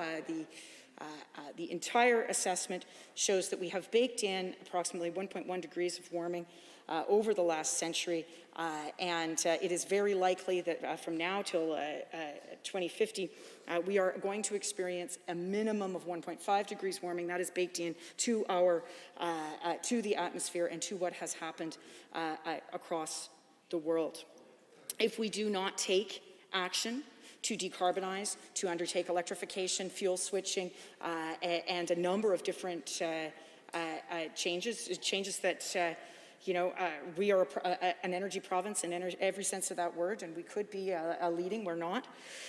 If we do not, then the intensity of severe weather events, whether it's heat, whether it is precipitation, whether it is drought, is going to become more frequent. And in fact, the IPCC released for the first time an atlas such that regional breakdowns and climate modeling could be accessible to planners around the world. Now, we had already done a lot of this work, Madam Speaker, and we had commissioned a report on climate adaptation in Alberta. It was a report that the honourable members from the newly elected government tried to bury, but the internet works in a number of different ways, and one of the ways that it works is that people, librarians in fact, are pretty good at finding things, even if they're tried to be buried. Now, what does this say? It says this is a report prepared for Albertans by a number of climate scientists that the number of warm days above 25 degrees will very likely increase dramatically. For example, Calgary experienced an average of 34 days per year above 25 during the 1980 to 2009 period. If the world warms by 1 degree, the models show 10 more days above 25, 20 more if it warms by 1.5. Like I said, Madam Speaker, those numbers are essentially baked in to the atmosphere right now. And increasing by a factor of 4 if the world warms by 2 degrees. And then the report goes on, of course, on heat moisture index, growing season, and certainly precipitation. Now, precipitation is also a really large concern for Alberta, just given our actual geographic location. Extreme precipitation is projected to become more frequent across mid-latitudes in general. And in Alberta, the amount of precipitation falling on the wettest day of the year is projected to increase by 20% per degree of global warming. And the numbers of days per year with more than 25 millimeters of rain is, in fact, right now rare, but that is expected to increase by 50% per degree of global warming. Why do I bring this up? Because a scoring criteria for climate adaptation has got to be part of our infrastructure planning. The fact is that we have baked in 1.1 degrees warming. We are on track to 1.5. What that means for those of us at mid-latitudes is different around the world, but we know what it means in very general terms here in Alberta. It means more frequent and severe drought, heat, and more actual volume of precipitation in any given precipitation event. Those are the things that undermine the resilience of our infrastructure. We have already seen it, we have lived it. We have lived it in this province more than almost any other province, in fact. We've had the largest insurable losses and, in fact, non-insurable losses in Canada several times over the last decade.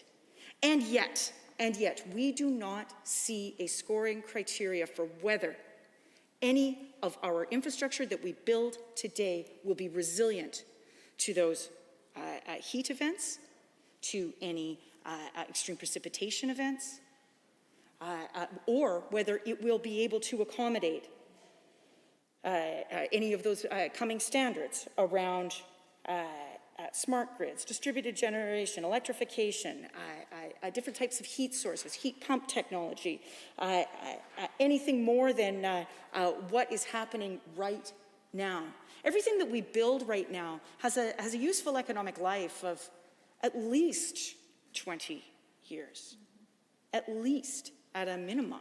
We're not building schools for 10 years. We're not building a bridge. Well, certainly we didn't build the Highway 3 bridge in Lethbridge for even 50, or now we're coming up on 60 years and it needs to be replaced.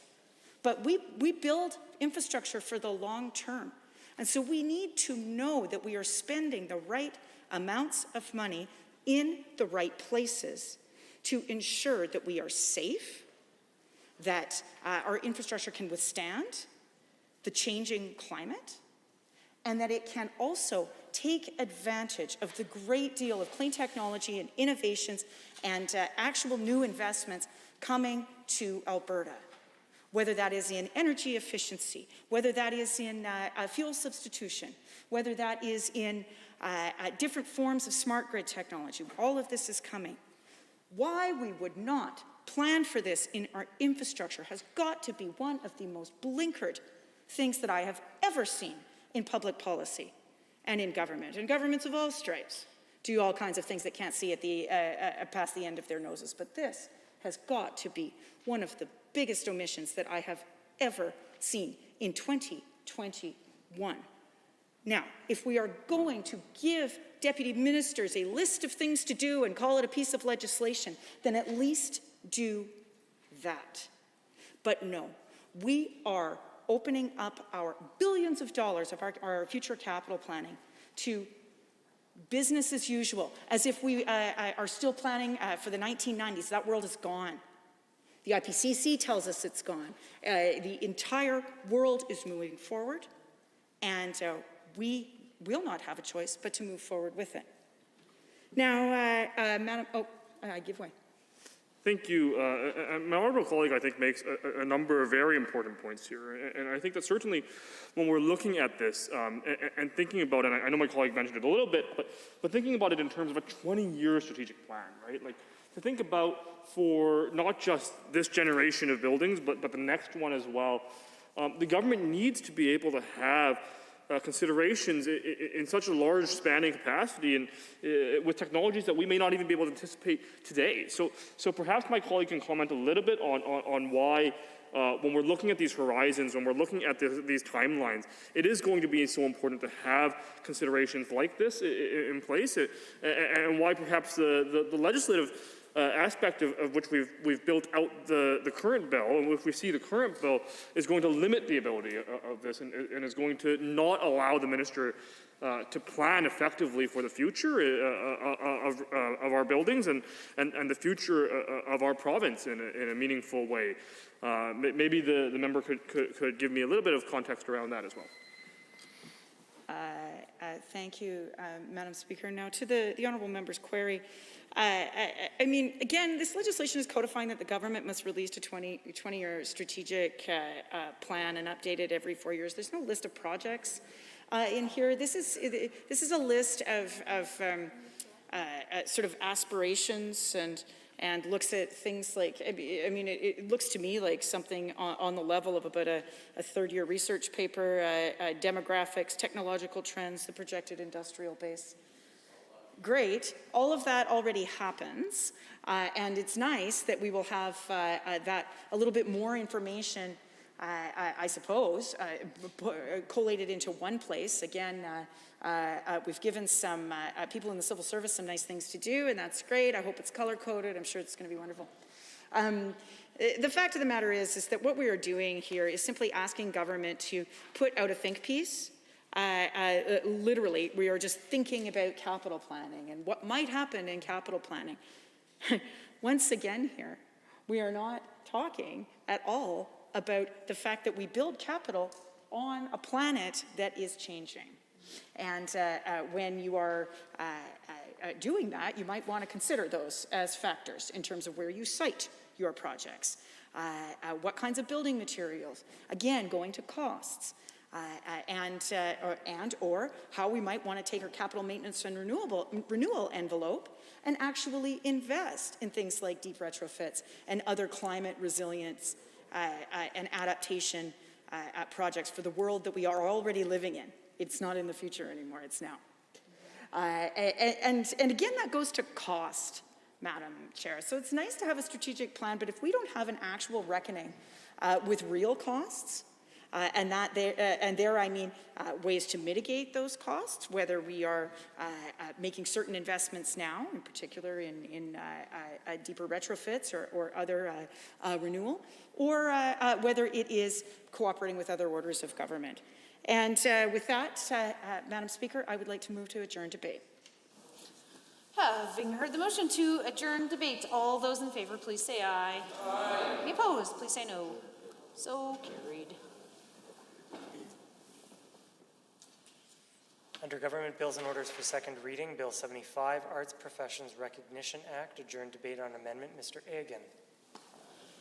Well, members, we are on Amendment REF1. Are there any members wishing to join the debate on the amendment? The Honourable Member for St. Albert.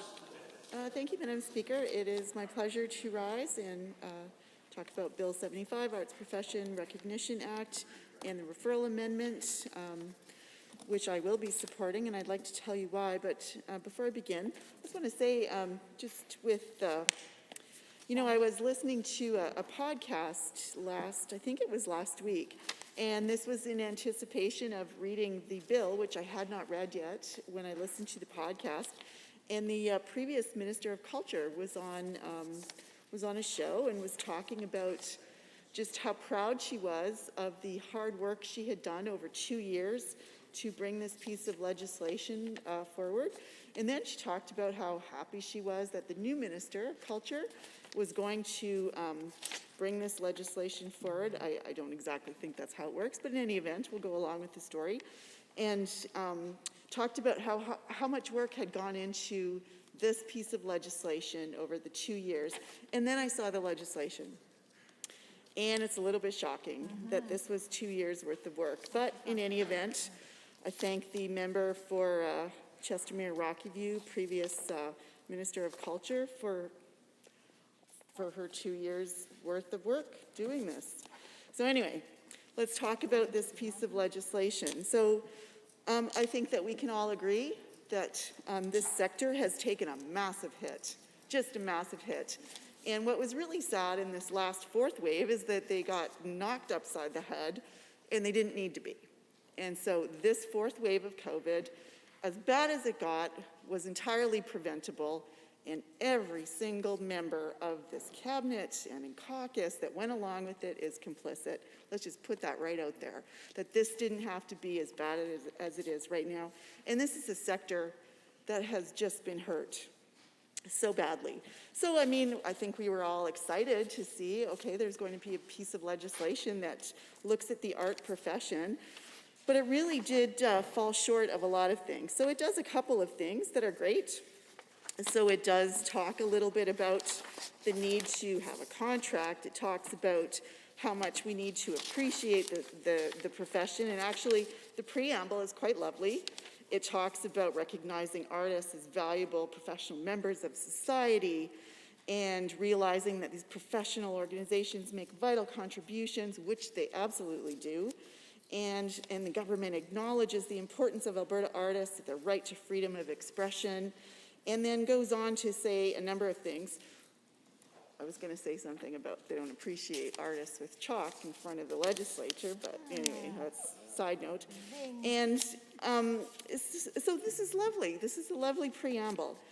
But it really doesn't go far enough. It talks about the need for a contract. It talks about, a number of other things. But this is not what we've been hearing from the sector. I don't know about you, Madam Speaker, but the art organizations or artists that I hear from in my constituency of St. Albert did not tell me ever that they needed contractual protections. I'm sure they'll appreciate it, and it'll be quite lovely because they don't have anything right now, so this is something. That is great. What they want are fair wages. What they want are protection. What they want are venues open, not shut down, because, there's government that ignored what was going on around the world and then proceeded to usher in a fourth wave that was just absolutely devastating, and people continue to die still today as a result of really awful decisions. So those are the things that I've been hearing from this community, is that they want support. Oh, sorry, go ahead.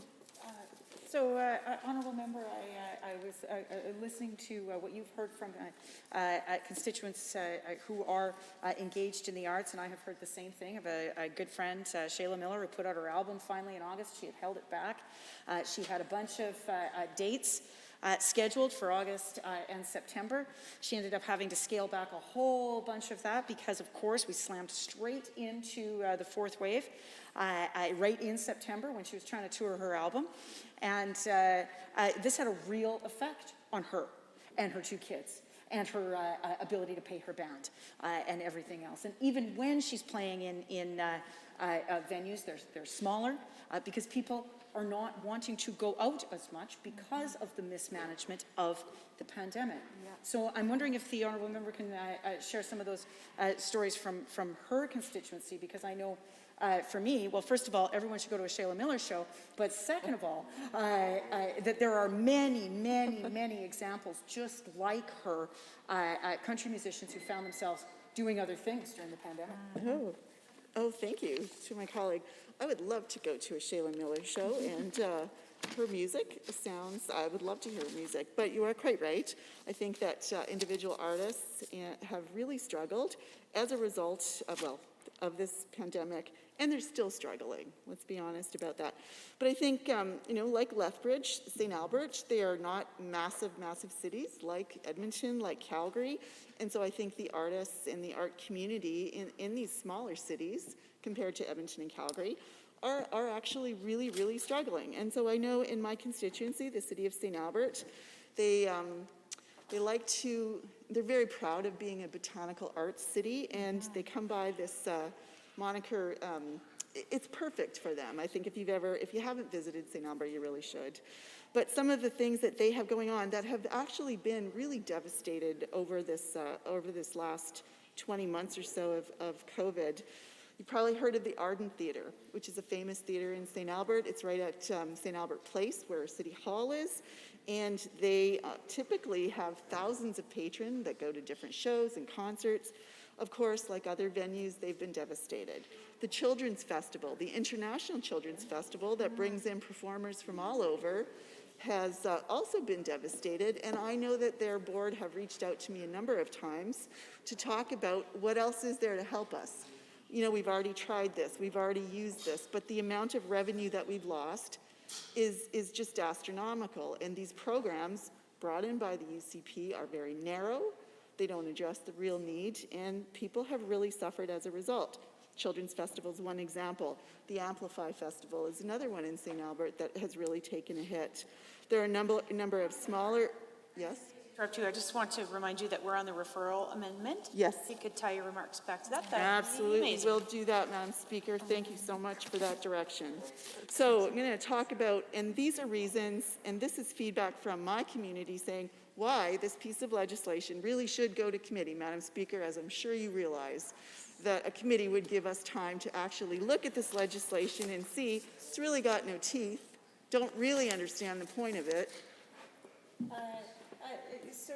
Honourable Member, on this matter of the referral, bringing this piece of legislation to committee, I'm interested in the member's thoughts on what we might hear from her constituents if they had an opportunity to come to speak to MLAs about this matter. We know that the arts reflect a sense of place. They are deeply local.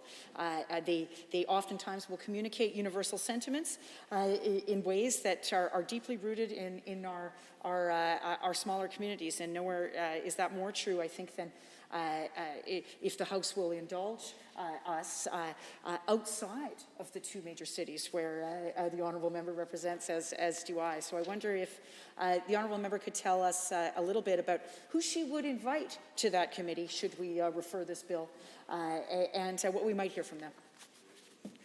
Well, thank you for that. I appreciate that intervention.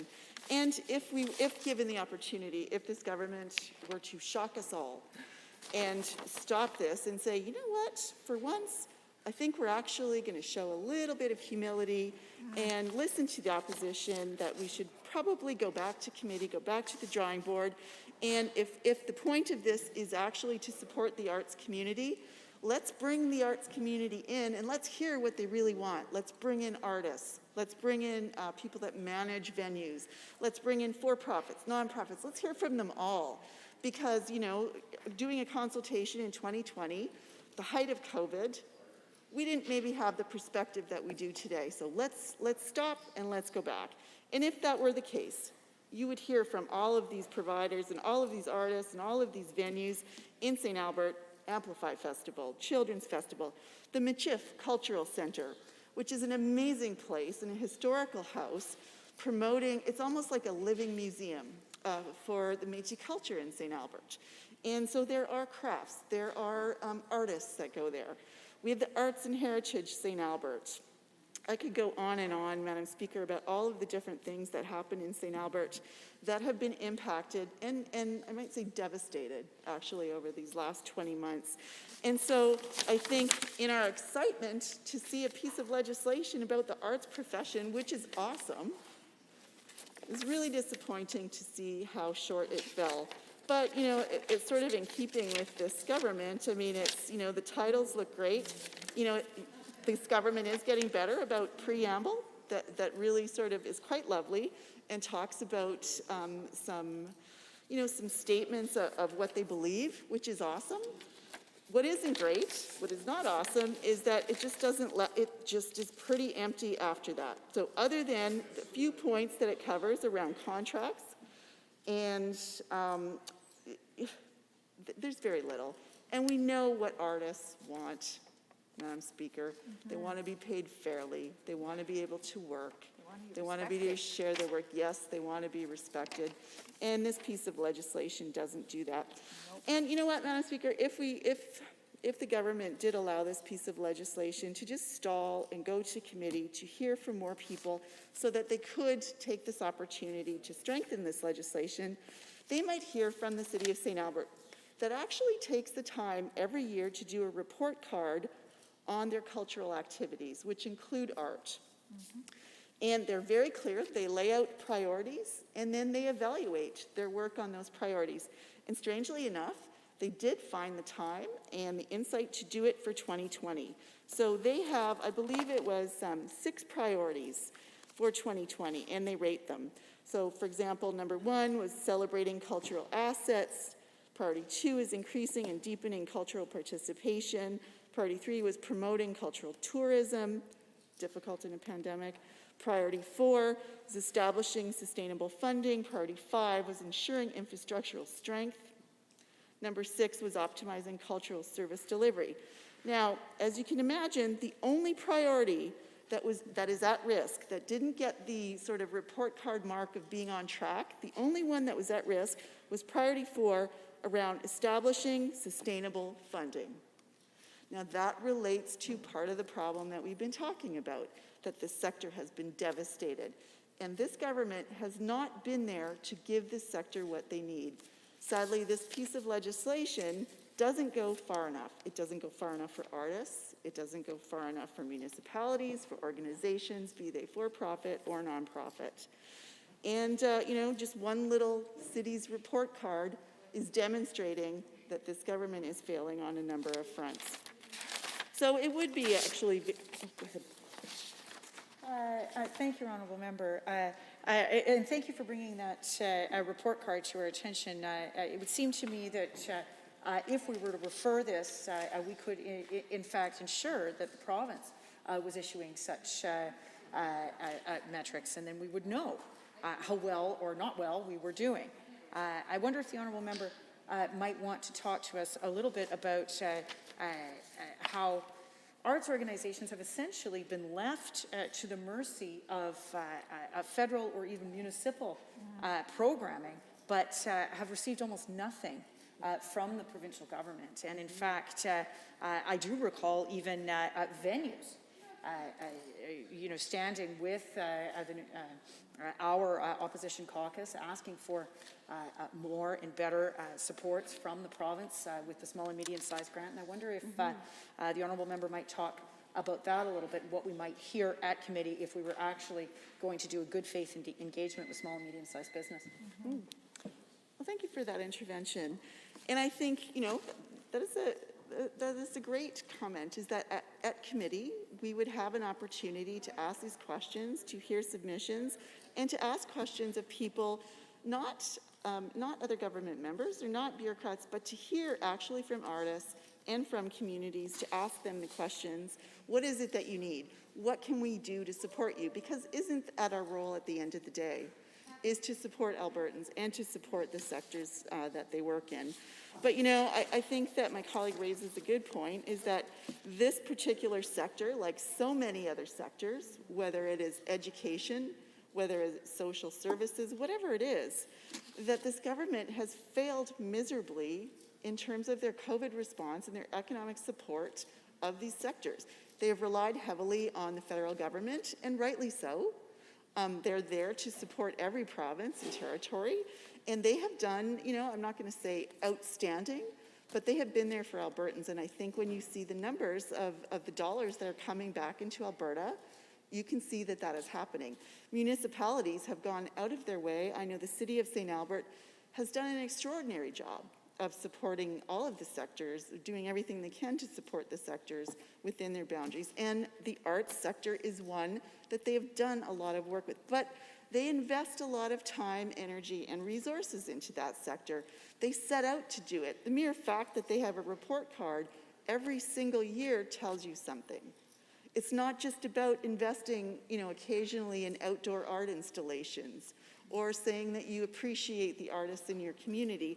It's about digging down and making those investments, which I would suggest this particular provincial government should learn from the City of St. Albert and do the same, is spend the time listening and then spend the time investing. So the fact that, as I said when I began, that the former minister that, brought in this piece of legislation, and again, I'm not making this up, this is something that she said in an interview, in a podcast, and Madam Speaker, one of the things she said, that she was extraordinarily proud of this legislation, extraordinarily proud that the new minister would bring it forward, and that it was a culmination of 2 years' worth of work. That's kind of sad, that this piece of legislation is a culmination of a couple of years' worth of work. That maybe, I think that some consultation likely happened based on the information that we have and maybe what we heard in a briefing. But obviously, to take the time to stop and to consult a little more broadly, to consult with the big cities, and I saw the cities where the minister or the ministry said they had gone to consult, and it wasn't that wide-ranging. Certainly it was the big cities, big venues, where a lot of artists will sort of cluster, but I think there's a lot more that we can do, particularly the fact that this was going on at the height of COVID, right? I mean, actually, we're still well in it. But I think the fact that this consultation went on in 2020, when things were very uncertain, I think it's worth pausing and going back and asking the question, okay, this is a good start. This is a good start, but how can we make it better? Once again, saying this to the government members, to show a little bit of humility, perhaps realize that you didn't get it right, you didn't get it 100% right, and you can make it better. If the goal is having the best piece of legislation possible that will do the best job possible of supporting the sector and Albertans, then perhaps take the time to go back and make it better. So I just want to say a couple of things, and one of the things, as we, I'm not a working artist, obviously, and I don't know as much as I should about this particular sector, but I would like to say that, one of the things I didn't know about the sector is how little artists earn on average, and how many of them are actually women. And so I think when my colleague from Lethbridge West brought up the fact that, one of the singers who had to delay the release of her album, and also, figuring out ways to support her 2 children, sadly, I think that story is probably far more common than not, is that there are a lot of women who are artists in, whatever kind of art, and they are struggling. And I think women, add this to the long list of sectors and jobs held primarily by women that have struggled during this pandemic, continue to struggle, and will continue to struggle in the future as we recover from this, because they didn't just get to take time off to stay home because they didn't have appropriate childcare, or the schools were closed, or their children had to go online because of an infection. And so all of these things, I think it's important for us to look at these issues just from a higher place, to see that they are all interconnected. And so when my colleague, she's from Edmonton Whitemud, continuously brings in affordable childcare, and we all support that because we agree with her 100%, that this is a game changer to bring in affordable childcare, and I have no doubt whatsoever that this sector would benefit from affordable $10 a day childcare.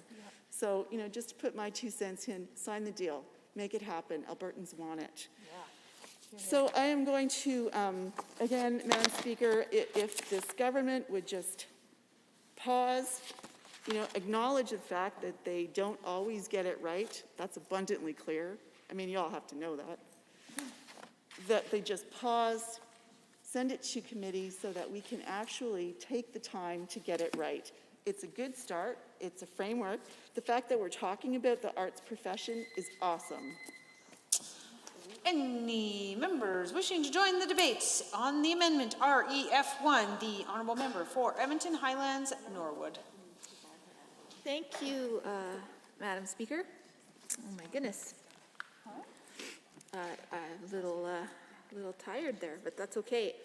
I always think whenever I get a little bit tired, it is absolutely nothing compared to what many folks on the front lines are dealing with. So my level of tired is very, very insignificant, and I think about all those folks working night shifts and doing incredible things as we are still, as my colleague from St. Albert reminded us, we are still in a pandemic, and I just can't imagine the stress that so many folks on the front lines continue to be under. So if any of them are watching, just shout out to you as always. I am honored to rise and speak to the referral amendment on Bill 75. This is actually, I don't think I've had a chance to speak a lot about the arts in this chamber, and so I've got a lot of things that I want to say about this, and I must reflect on the fact that I get to speak on the same day that our culture minister stated the following in the legislature earlier today about the NDP and art. It's quite artful in itself. He said, the reality is the NDP would have had them completely shut down. There wouldn't have been any art for the last couple of years. None at all, end quote. It's, I laugh. I laugh, but it's actually incredibly troubling that the Minister of Culture would make such a statement, and that's, as we saw on social media, the reaction from people was quite intense, and rightly so, because I can tell you.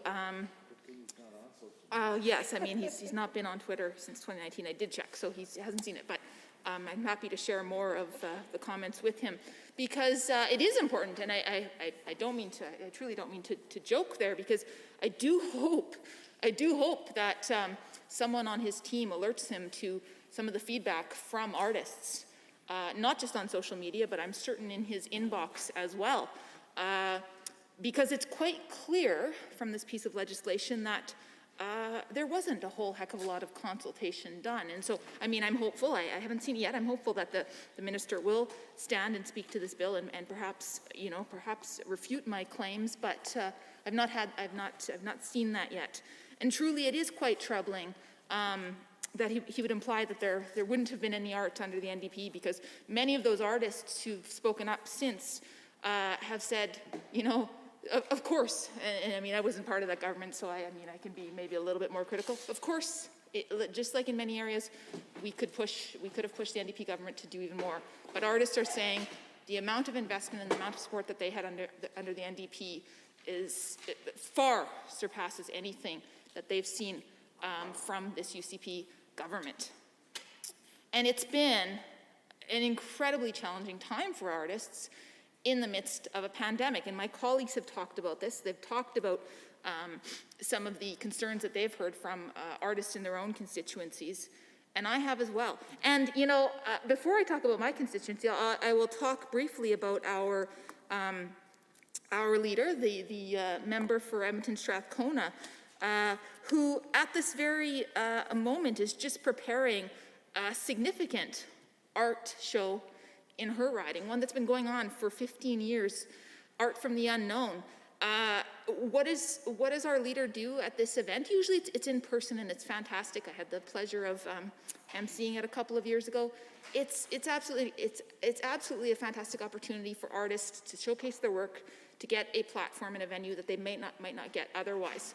Fortunately, they've had to move online for the last couple of years. Like many artists, had to pivot.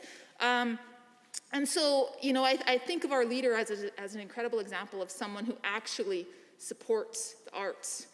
And that's why she prioritized it in her time as premier. And her own riding of Edmonton Strathcona is a perfect example of seeing the arts in action. In fact, my colleague from Edmonton Riverview and, a few other of our colleagues had the chance to go down to Fringe this year. Again, what did we hear when we talked to those artists at the fantastic Fringe Festival? We heard from so many of them that they're struggling, that it's been really, really hard. And you saw that walking around Fringe this year. You saw that in the very diminished crowds, right? and just the, you know, the not the same excitement and activity that you would see typically on the fringe grounds. But I gotta say, we heard that there was also a lot of hope, and people were feeling quite hopeful that next year the fringe would be back stronger than ever. But they're not going to get there if they're not getting support from this government. All right, enough about our leader and the member from Edmonton Strathcona, although I'm glad I got that on the record, because I want to talk a little bit about just how important the arts is in my own riding of Edmonton, Highlands, Norwood. And I look forward to this next part of your debate, but I really hope that it speaks to the referral amendment on the floor. And so, absolutely, and I was just about to get there, I can't talk about, you know, the importance of referring this amendment without talking about what I've heard from folks in my, or this piece of legislation, until I talk about the perspectives of folks in my riding. Because as we've seen, and as my other colleagues have articulated far better than I have, there was a clear lack of consultation here done on this bill. And so, you know, I want to talk to you about some of the things that I've heard from folks in my riding. And an example would be live venues, would be spaces where, you know, there's one, I'll give one example, and I'm certain he won't mind me talking about it. The venue is called the Aviary. It used to be the Artery. Wonderful little live music venue. The team there, Philip and Mark, have put so much money into a little artistic hub just on Norwood Boulevard. And if anyone knows Norwood Boulevard, 111th Avenue, that is where there have been a number of abandoned buildings and a number of problem properties from a certain person who we shall not name, who has been notoriously a problem property owner. And so for those two young men, I shouldn't call them young men, they're probably about my age, but for those two brothers to take that financial risk and to open a venue prior to the pandemic, and they were doing really well. Pandemic came, hit them, and it's been incredibly hard. And I got a message from one of them just saying, you know, is there any end in sight here? That especially during the last number of months with the opening, the closing, reopening, and the lack of clarity from this government. So that would just be one example where my constituents have told me that they need more from this government when it comes to investing in the arts, right? They need more tangible supports. They need to see that this government has their backs. And you know, I look back, I will, I suppose, give way to the member from Edmonton Gold Bar for a moment. Well, I appreciate the comments from my friend from Edmonton Highlands Norwood and the discussion around a particular example of an arts venue that was opened up in a pretty tough area. Now, I have dared to venture into Highlands Norwood from time to time. It is a little bit scarier place than Edmonton Gold Bar, that's for sure. I'm just wondering if my friend from Edmonton Highlands Norwood can speak to the importance of arts in revitalizing communities that face the challenges that are represented, or that the communities in Highlands Norwood face. You would think we planned this, but I swear we did not, because that's exactly where I was going to head next. Within my riding of Edmonton Highlands Norwood, the arts has played an incredible role in revitalizing our neighborhoods. I think I've talked about this before. I live very close to 118th Ave, a block away in the Parkdale neighborhood. The whole area, Parkdale, Alberta Ave, historically known as Norwood, has been a classic example of the arts coming in and really helping to support and revitalize. And I actually have to give, I'm not sure if he's listening to my riveting speech, but I actually have to give the Minister of Culture credit, because he came to Edmonton Highlands Norwood and he visited some of the spots along 118, and I was proud to welcome him to my neighborhood. And in his tour, he got an opportunity to talk with the team from Arts on the Avenue. Christy Moran is one of the key people behind Arts on the Avenue, and what Arts on the Avenue has done for our neighborhood is fully apparent as you walk down the Ave, Alberta Ave. You see public art that has fully enriched, brightened our community spaces. You see the Carrot Arts Coffee House, which is a volunteer-run coffee shop, the proceeds from which go back into arts programming, and into programming like festivals, like the Kaleido Festival, which is an incredible festival that happens in September, that incorporates music, dance, Indigenous displays. The list goes on. Deep Freeze Festival, another example, a winter festival that really brings our streets alive.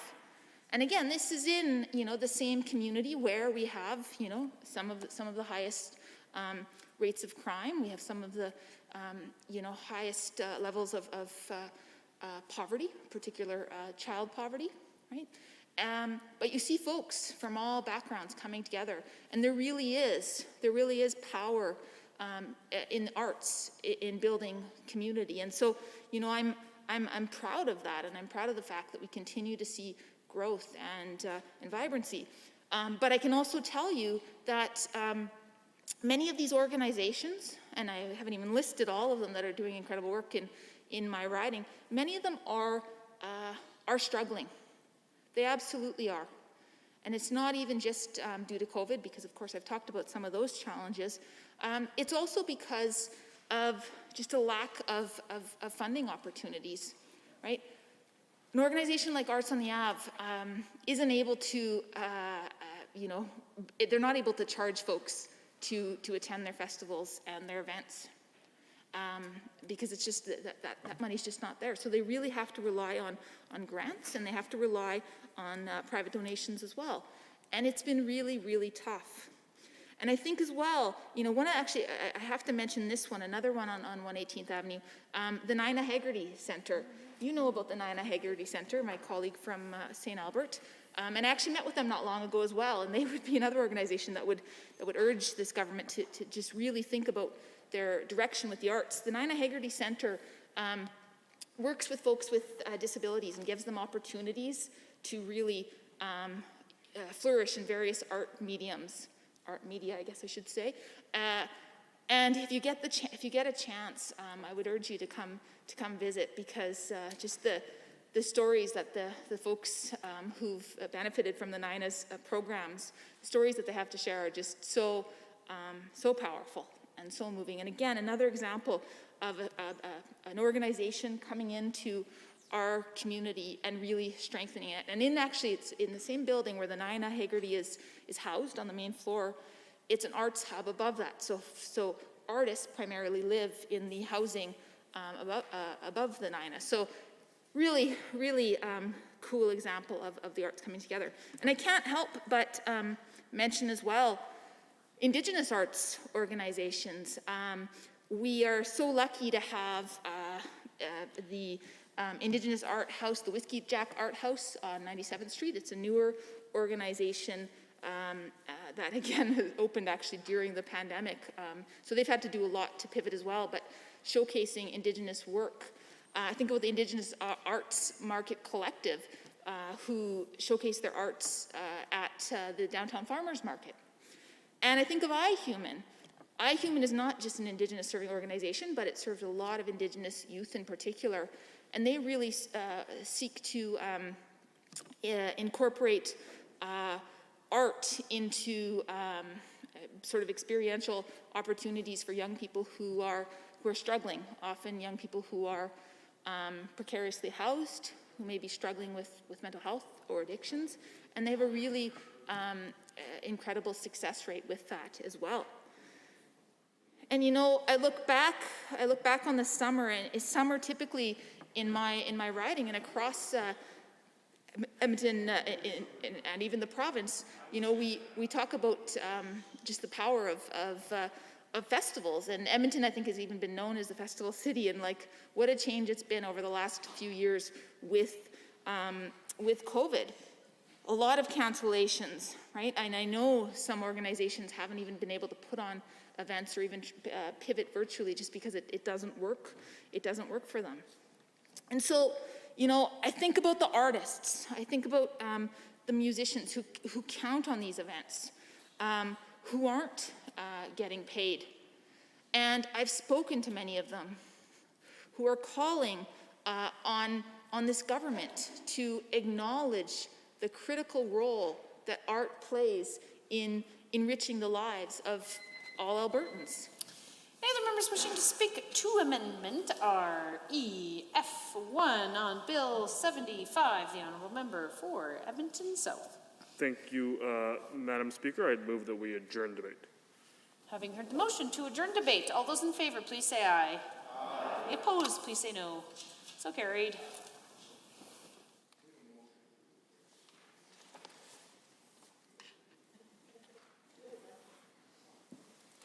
Under Government Bills and Orders for second reading, Bill 74, Advanced Education Statutes Amendment Act 2021, debate adjourned on amendment.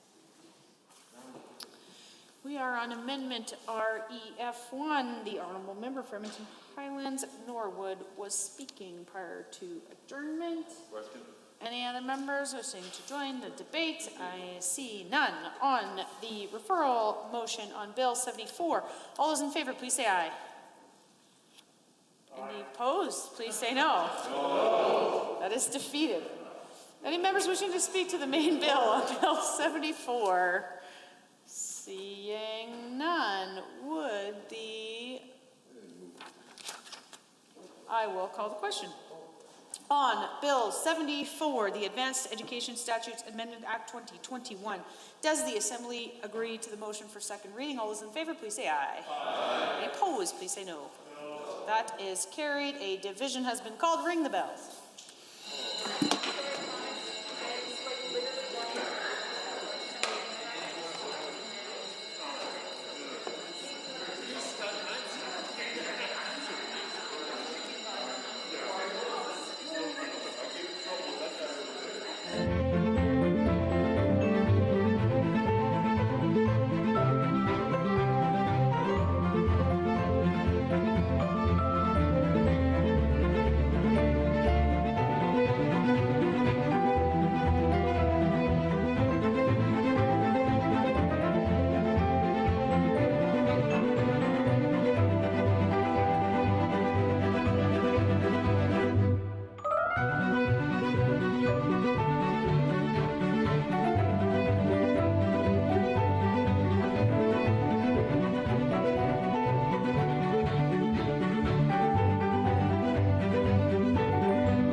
Members, a division has been called on Bill 74. All those in favor, please.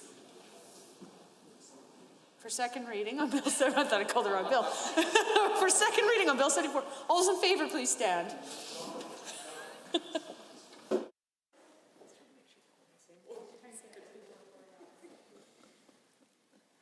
The Honorable Mr. Schweitzer, the Honorable Mr. Madhu, the Honorable Mr. Panda, the Honorable Mr. Shandro, the Honorable Minister LaGrange, the Honorable Mr. McIver, the Honorable Mrs. Sawney, the Honorable Mr. Glubish, Ms. Armstrong-Homenuk, the Honorable Mr. Orr, the Honorable Mr. Luan, Mr. Rutherford, the Honorable Mr. Ellis, Mr. Van Dyken, Mr. Rain, Mr. Nixon, Mr. Reed, Mr. Smith, Mr. Walker, Ms. Lovely, Mrs. Allard, Mr. Guthrie, Mr. Sigurdsson, Mr. Rosewell, Mr. Jones,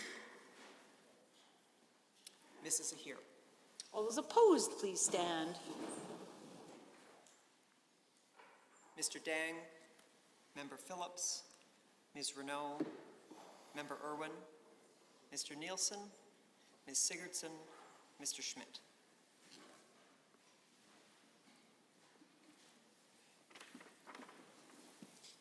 Madam Speaker, total for the motion 26, total against 7. Well, members, that is now carried. Bill 74, Advanced Education Statutes Amendment Act 2021 is now read a second time. The Honorable Minister of the Honorable Minister of Municipal Affairs. I was just enjoying the wait. Madam Speaker, I want to thank members of the House for the insightful debate this evening, and at this point I'd like to move that the House adjourn until tomorrow morning. Having heard the motion to adjourn the House, all those in favor, please say aye. Aye. Any opposed, please say no. That is so carried. Honorable members, just a reminder to exit quickly. There is a high chance of Aurora Borealis watching right now. The House stands adjourned till 9 a.m. tomorrow morning.